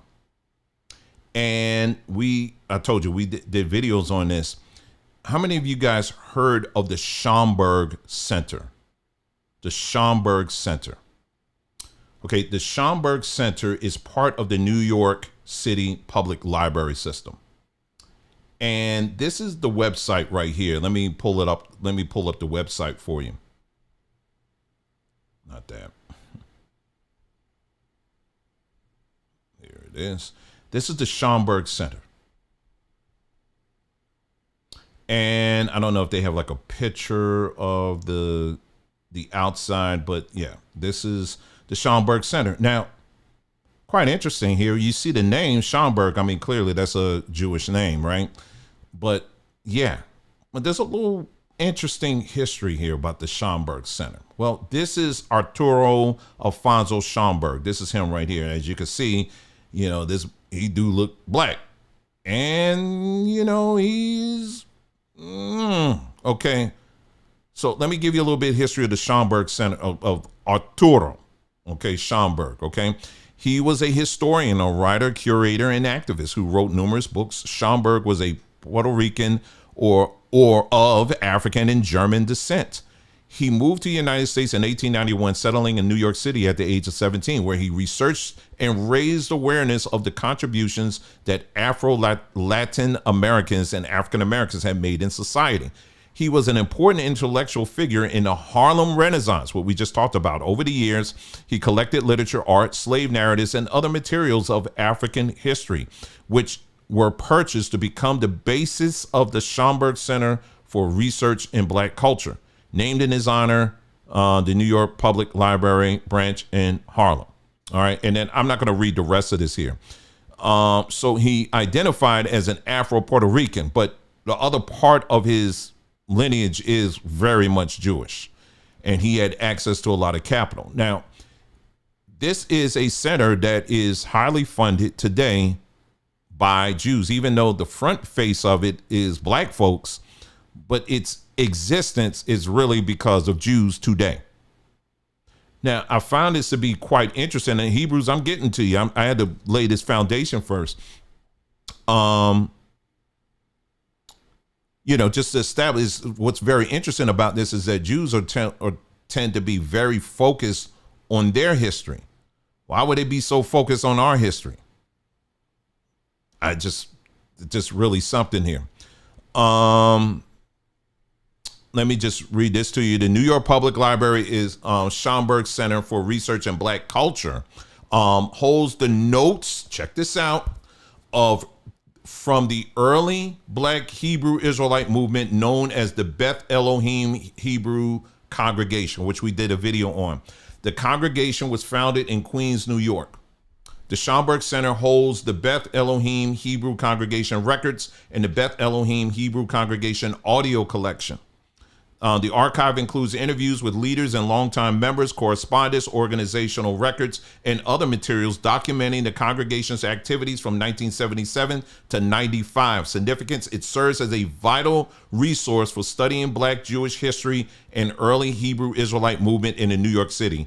Yeah, they go back much further in that in terms of the documents and stuff. They go all the way back to like the early 1900s.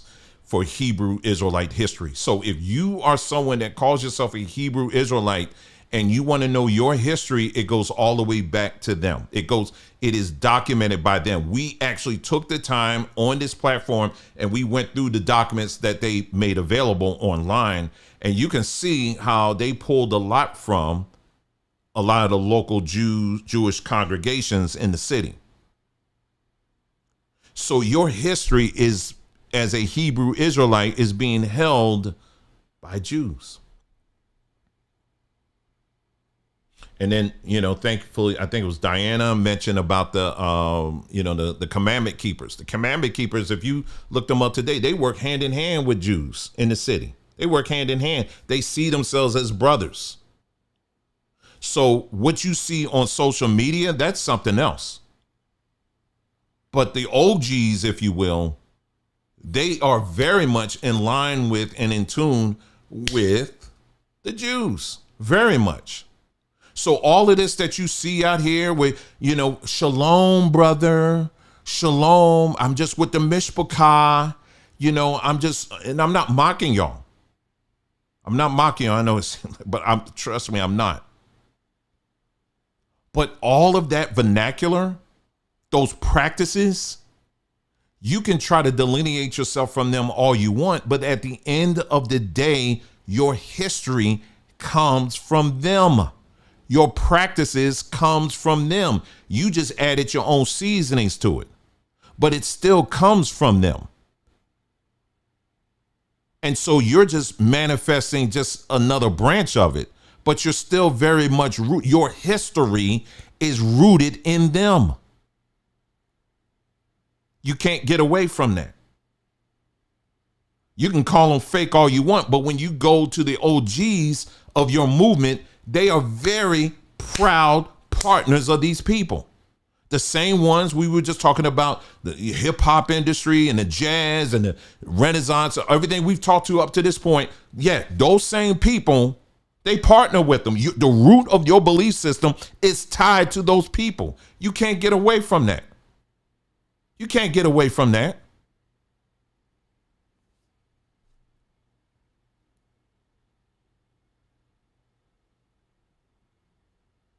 I'm trying to find something else. So yeah, so that's very much part of. So whatever you say, it's tied to them, very much. So it's funny when you're going through YouTube and you see people talking about, that we went against the rabbis and all this stuff, and then Ron Dalton out here talking about how I challenge any rabbi to come up and I'm gonna beat you down, all this stuff, bruh. Come on, they gave you that stuff in the first place. You just took the narrative and changed it a little bit different and all of that, and you're not a threat to them. You're on their land. You're using their stuff. And what's so bad about this is that in this, I wrote this. Let me just read what I have here before I forget it. I said, you follow a religion where you have crafted your own message, where you tell yourself that you are cursed. You have people out here that are using that belief system. They took part of that belief system and they are saying that, yes, that 400-year curse, that belongs to Black Americans, not anybody else, Black Americans. And then you ask, okay, well, why not anybody else? Well, this is the way the Most High shows his love to us, is by cursing us.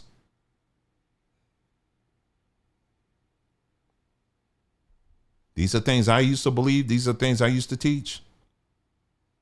So you're blessed when you're cursed. It's a sign of love when you're cursed. You have taken the lies of these people and you've taken ownership of it. It's no different than you calling yourself a N word with a hard R. It's no different. And you're taking ownership of that. Or nigga, it don't even matter. You're taking ownership of that and you're saying that we're repurposing this. It's actually a sign. It's like a term of endearment. It's no different. You saying you curse is no different than you calling everybody niggas. It's no different. You have taken some of the worst parts of the Bible and turned it into a term of endearment. But it goes even further than that. This is the same group of people that will tell black women that your hair is cursed because your hair is falling out. Black women, you losing this hair because you've been cursed. That's why you're cursed. And you see all these beautiful women out here. They got their head covered because, it's a sign of me being holy and set apart and all that stuff. But you're part of a belief system that is telling you that your hair itself is cursed. And that's why it's falling out. See, y'all putting all these products in your hair and all that stuff. See, that's God is cursing you. He's cursing you. And that's what's causing your hair to fall out. You better do the law, statutes, and commandments. Yeah, I'm going to say it. Because that nonsense, it's got to stop. And it stretches all the way back to the people that we're talking about today in this video. They have brainwashed you into accepting that for yourself, telling you that you're cursed, telling you to tell your women that their hair is cursed.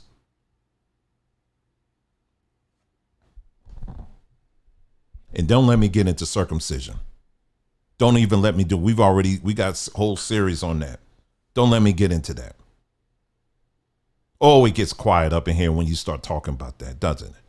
But you're going to have to start thinking, y'all. You are not cursed. And you were never cursed. You hear me? You were never cursed. Black man, black women, you were never cursed. Do we have issues and problems? Yep, just like any other group. And there's some things we're going to have to work through. But first, we have to understand this point. Let me read it again.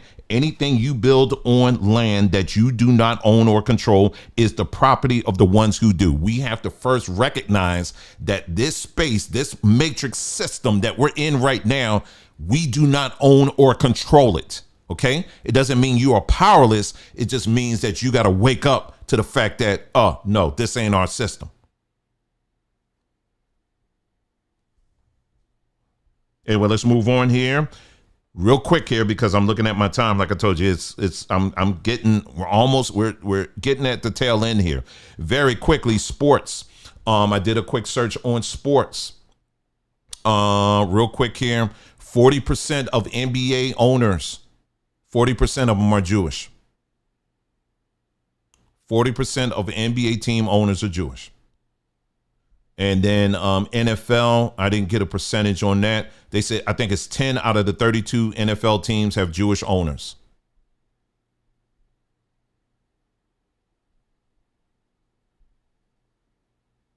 They tend to stay particularly heavily concentrated where they see black folks. And you make out what you will.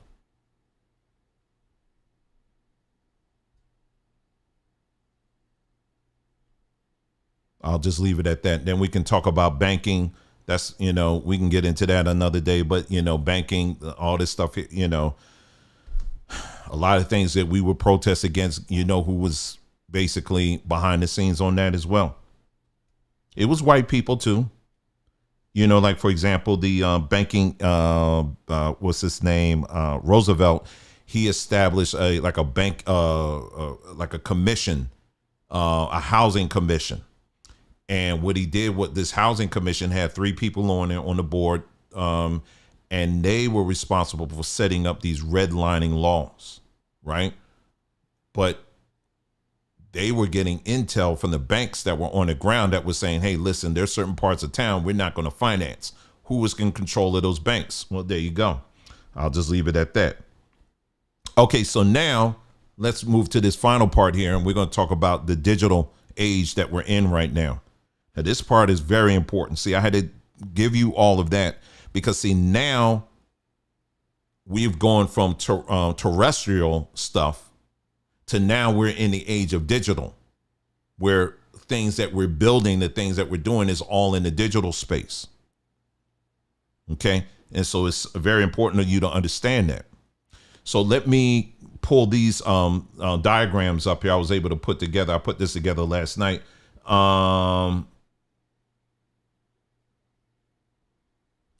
Nina, we have a whole playlist. It's called Leaving the Hebrew Matrix. Because I'm in the middle of going through this right now, I would advise you to go through that playlist. Okay. And so that would probably be the best route right now because I'm in the middle of talking about something else here. I would advise you to do that. Okay. All right. All right. So let me pull this up here on the screen here.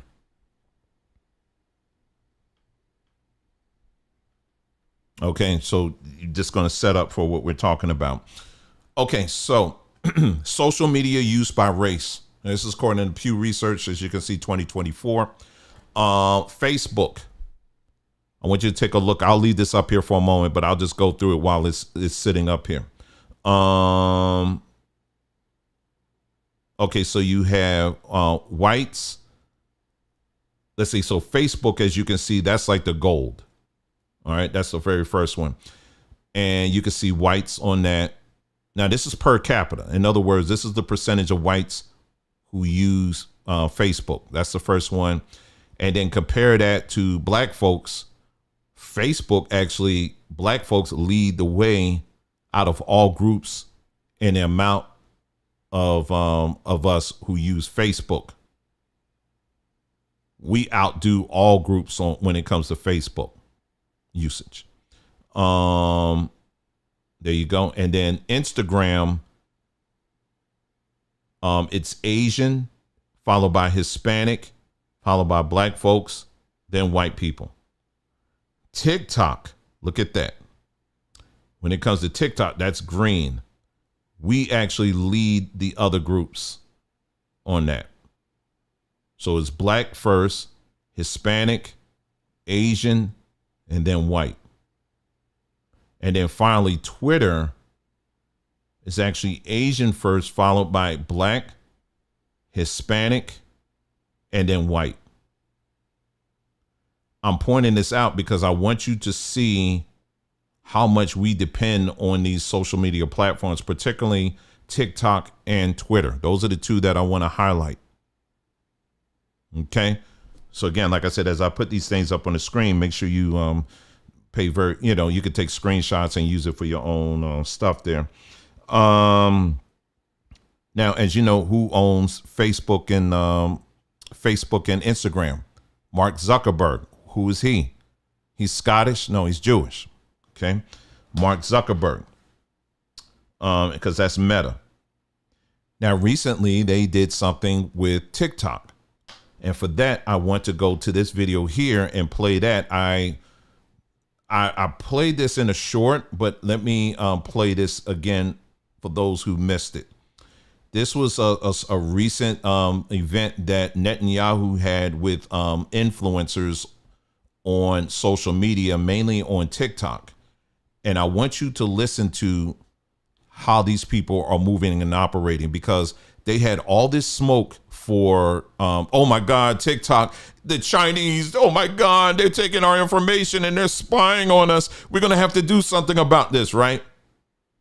Well, let's listen into this. And then I have another video I'm going to show you too. And then I'm going to show you who were the people who actually quote unquote bought TikTok, or at least the American side of it. All right, here we go. All right. So, yeah, I played this on a short recently, but I'll play this again for you. Again, this is Netanyahu at a very recent event where he's speaking to a bunch of influencers who are on TikTok and other platforms as well. And this lady, she's going to ask him a question and then he's going to answer. So something I would like to raise, which was actually my first published paper, was how you and the Likud party are cut from the same ideological cloth as Trump and the GOP in America. And so specifically with Charlie Kirk's assassination, who was a big mentor of mine, who's my first mentor in this space, evangelicals, from all my research, evangelicals are the reason that Israel has been supported in public sphere outside of just Jews. So with Charlie's assassination and with the kind of trajectory that we see with like Candace Owens and Tucker Carlson, I guess I'm curious about what's another game plan if we lose evangelical support for the state of Israel. What's our backup plan to be strong, like outside the diaspora? Christian influencers. Okay, you said we talked about the woke right, and you said I call it the woke Reich. That's a brilliant observation. The woke Reich, because these people, you know, they're not any different from the woke left. I mean, they're insane. They're loonies. But they're actually meeting on some of the things. And what we have to do is we have to secure that part of the base of our support in the United States. That is being challenged systematically. A lot of this is done with money. Money of NGOs, vast. Money of governments, vaster. Okay? We have to fight back. How do we fight back? Our influencers. I think you should also talk to them if you have a chance. To that community, they're very important. And secondly, we're going to have to use the tools of battle. You know, the weapons change over time. You can't fight today with swords. That doesn't work very well. Okay, and you can't fight with cavalry. That doesn't work very well. And you have these new things, you know, like drones, things like that. I won't get into that. But we have to fight with the weapons that apply to the battlefields in which we're engaged. And the most important ones are the social media. And the most important purchase that is going on right now is class Followers. TikTok. TikTok, number one. And I hope it goes through because it can be consequential. And the other one, what's the other one that's most important? X. Exactly. Very good. And, you know, so we have to talk to Elon. He's not an enemy. He's a friend. We should talk to him. Now, if we can get those two things, we get a lot. And I could go on other things, but that's not the point right now. We have to fight the fight, okay? To give direction to the Jewish people and give direction to our non-Jewish friends or those who could be our Jewish our friends. Are we going to succeed with everyone? No. Will there be a strong counterpoint? Yes. So. Okay. All right. So a lot to pull out of there. So, you know, I saw some people trying to act like, oh, no, it wasn't, the people that was involved in that sale, you know, it wasn't Israel. Israel had nothing to do with it. You're lying and all this other stuff. Right. So real quick, let me see if I can find it here. Here you go. The investors who bought TikTok. U.S. operations includes Oracle, Silver Lake, and Abu Dhabi's MGX, collectively holding about 45% of the U.S. entity. Other investors include Anderson Horowitz, Susquehanna International Group, General Atlantic, KKR, and individuals like Larry Ellison, Rupert Murdoch, Lachlan Murdoch, and Michael Dell. ByteDance, TikTok's Chinese parent company, retains a 19.9% stake, with the remaining 35% owned by existing ByteDance investors and new shareholders. So the American side of TikTok now has a significant Jewish influence. And how significant those individuals that I've mentioned to you, let me see if I can make sure I'm on the right page here. Hold on. I told you it's going to be a lot. Didn't I tell you that? I said it's going to be a whole lot.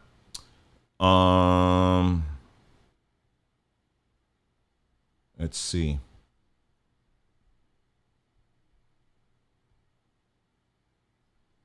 Oh, where is it? Okay, here we go. It's right here.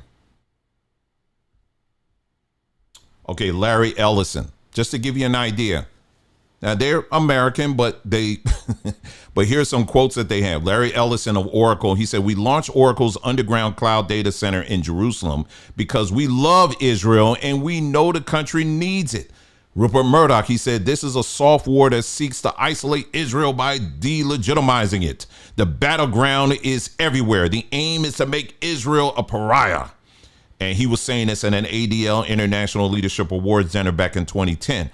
Michael Dell, he said, "It is an honor to stand with Isaac Herzog." And Lachlan Murdoch, he said, let's see, "Let's be very clear. When it comes to anti-Semitism, there is no room for equivation. There is no fence sitting."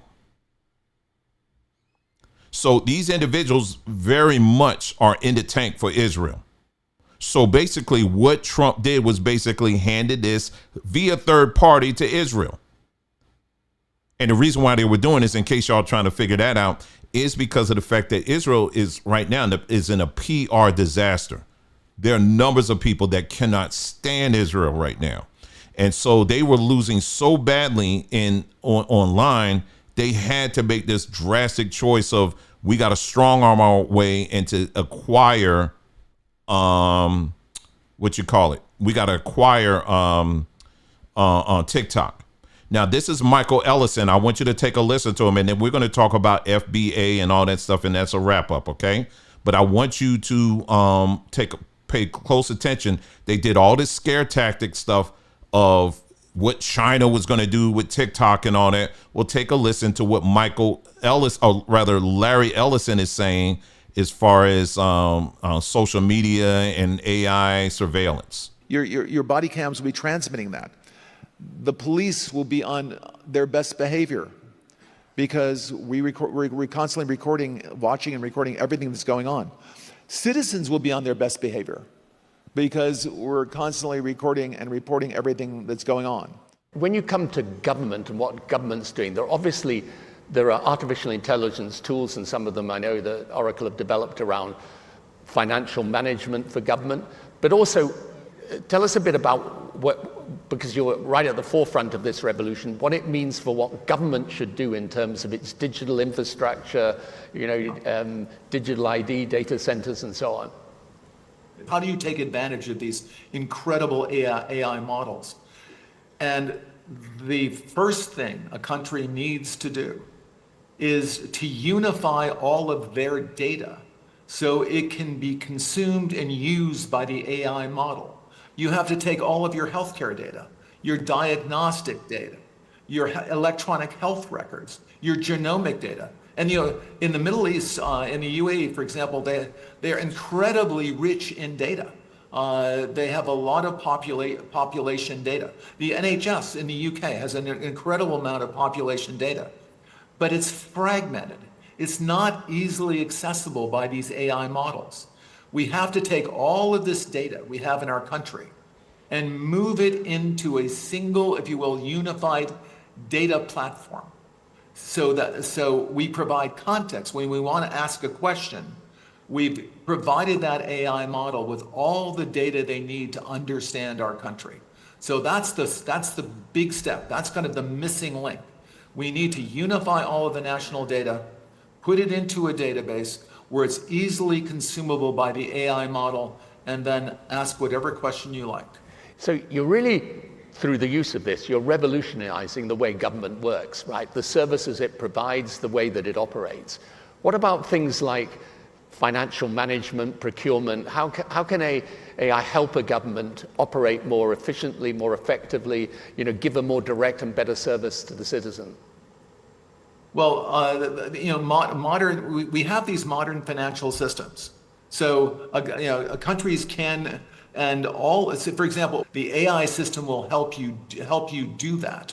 But again, the secret is to get all of that data in one place.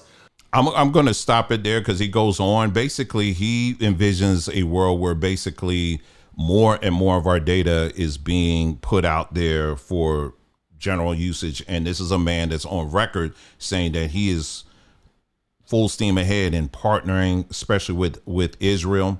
Israel, as you know, when it comes to technology, they are in the centerpiece when it comes to, I'm looking over here. I don't know why I'm looking over there. They are in the center when it comes to especially AI and cryptocurrencies. A lot of these AI companies are either owned, operated by Jewish people, and or they are based in Israel. Like Sam Altman, for example, is a Jewish individual that is over OpenAI, which is ChatGPT. And then we can go down the list of all these other companies as well. So these are, once again, these are Jews that are in control of these various AI platforms that we see coming before us right now. And they are firmly in control of this. Now, this is why it's so important. This is why this is very important for me to say this. Let me read what I said earlier in this broadcast. Anything you build on a land that you do not own or control is the property of the ones who do.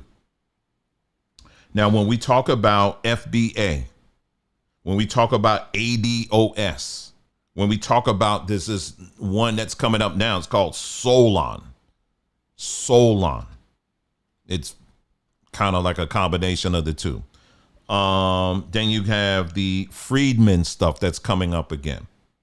Then you got those that we're claiming to be the real Native Americans.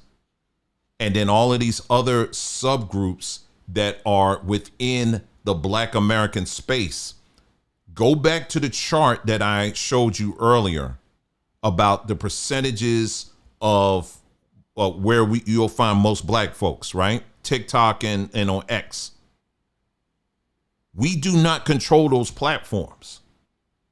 We don't. So that means anything that is introduced on that platform, any movements that's introduced on those platforms, we ultimately do not control those movements. We don't.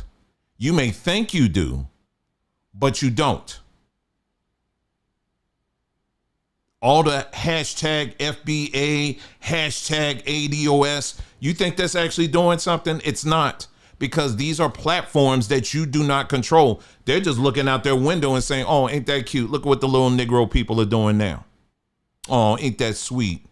Let's have a team of bots to kind of help these things go along. We like seeing them fight. Let them go back and forth. Let them start talking about the calling those other groups tethers and all that. This is fun, man. Let's just sit back and watch. And they sitting back, eating and watching, all the fighting back and forth. You're not in control of anything, because now we're in this digital world that we're in. These people control it. They control it. And the more and more you engage with that stuff, they're taking that information and they're using it against you. Now, let me contrast that with something real. You remember I said a couple of videos ago, I said, if you are talking real revolution, it actually starts outside of the digital space, not on the digital space. So the FBA, the ADOS and all that stuff, if you really are sitting up here holding bated breath and think that actually you're doing something, you're moving mountains, you're not doing anything. You're just sounding loud, but that's about it. I'm trying to be as real with you as possible. You're sounding loud, but that's about it. You're not doing anything. Let me give you a bit of history here and then we're done. Marcus Garvey, some years ago, and this is back in 1990, he was part of an organization he helped create called the Universal Negro Improvement Association, the UNIA. And this was part of his Back to Africa movement. One of the things they did was they created a steamship corporation, and it was called the Black Star Line. Many of y'all know about this. The Black Star Line. These were like steamships that they were able to acquire. They weren't in the best of condition, but it was all what they had. And these steamships were basically taking black people from America here in, up here, in North America area, and going down to, throughout the Caribbean. I think they tried to go to Africa, but it was a little bit too much. I think, could be wrong on that. And it was our own thing. It was our own thing, where you have black folks going from one place to another and all of that. You want to go down to the Caribbean, you want to go Central America, you want to go South America. We got our own line, the Black Star Line. But not only did they do that, you know what else they did? They were moving products, raw materials, agricultural goods and products. They were moving from one point to another. So not only, this wasn't just a cruise ship, this is a way to expand the economy. They were able to expand what we call the black economy beyond just one street, two street, one neighborhood. They were able to expand this economy across borders. They were able to do that. So they were importing and exporting commerce. That's what they were doing. But you know what happened? The government, now this is an organization preceding the FBI. Well, they, of course, caught wind of it and they said, no, we can't allow this to continue to happen. So guess what they did? They got undercover agents, black folks, to go in there and sabotaging the engines and the motors and all that stuff. And unfortunately, the ships, they just kept breaking down until it was just, you couldn't do anything with it. And they ended up getting Garvey on some mail fraud charges or whatever and throwing him out of the country. You want to talk about real change? You want to talk about tangible movement? That is what we're talking about here. It's not on Twitter calling people tether all day. That's for losers. You ain't got nothing. They didn't sit around and wait for a reparations check. Do you see the game that these people are playing on you now? They got all of y'all sitting up here hoping, wishing, screaming and hollering for a check. Meanwhile, these people didn't even have a check. And they was able to pull this together. The only time you hear today about massive amount of black folks on ships today is on Carnival Cruise, on Royal Caribbean, where they got to do a whole U-turn because guess what's happening on the ships? We fighting one another.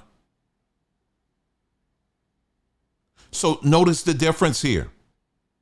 On today, on this digital space, they got it all figured out, where they say keep these Negroes fighting with one another and believing that they own something by having all these debates on who controls hip hop, who founded hip hop, who's the original founders of this group and this cooking and that cooking, and who came up with this style. They got you all figured out on this space here.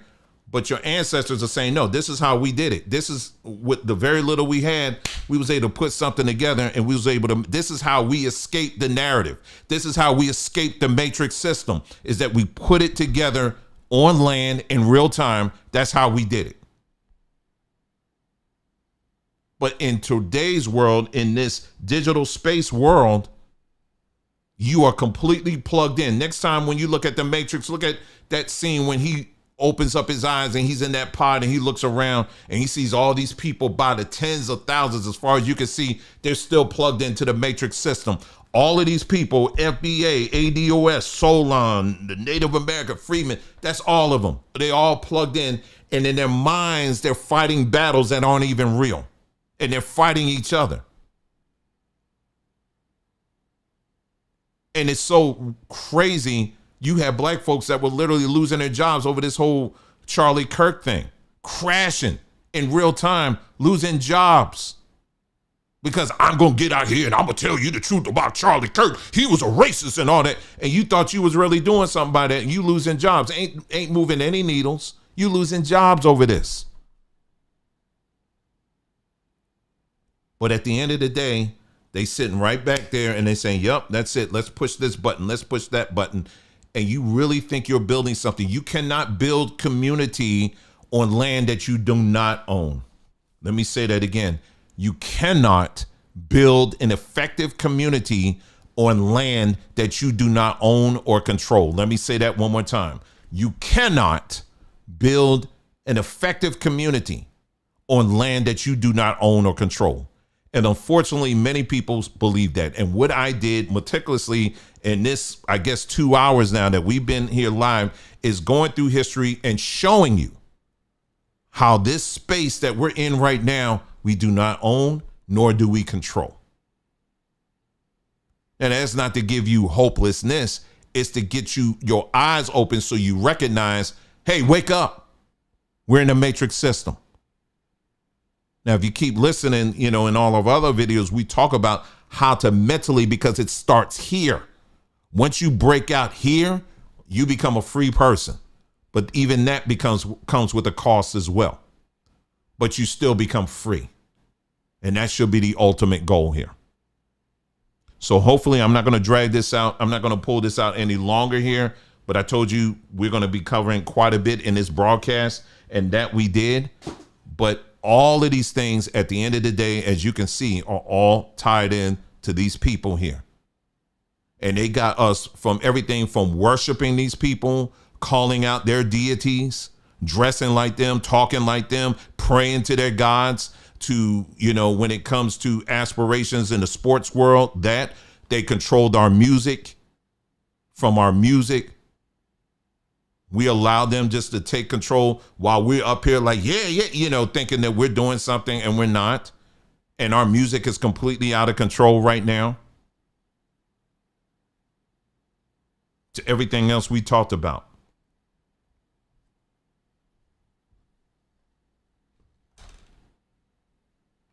So what is happening right now is you're going to have to realize this. And I'm noticing too on social media, again, what they do oftentimes is that, and I told you this, is that what gets promoted is trends. The way social media works is that they promote trends. They don't promote new ideas. They promote trends. So whatever they want to trend is what they are going to promote. So if you are an individual that has fresh ideas, you remember we talked about what we call the Apollo Theater.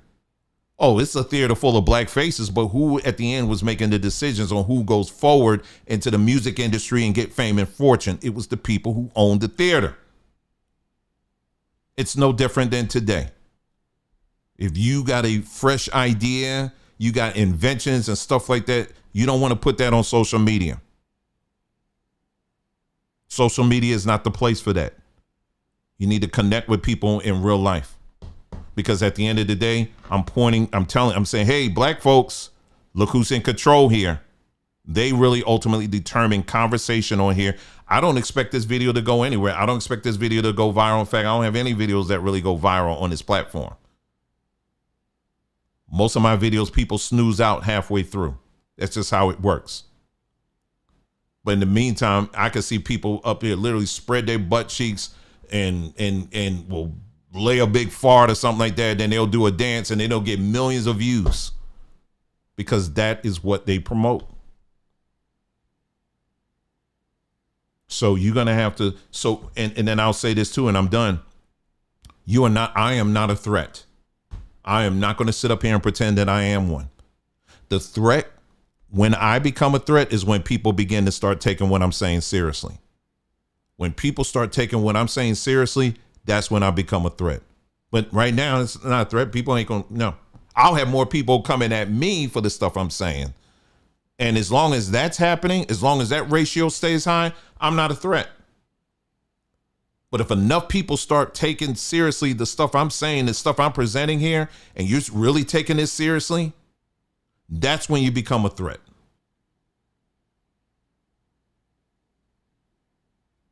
But as long as they allow us speech on this space and me up here, then it's like, oh, it's a big yawner. I'm a big yawner. Very boring. Nobody cares. I mean, that's just how they see it. But let people start taking what I'm saying very seriously, and it starts catching on, then you'll see exactly what happens. Next thing you know, I'm going.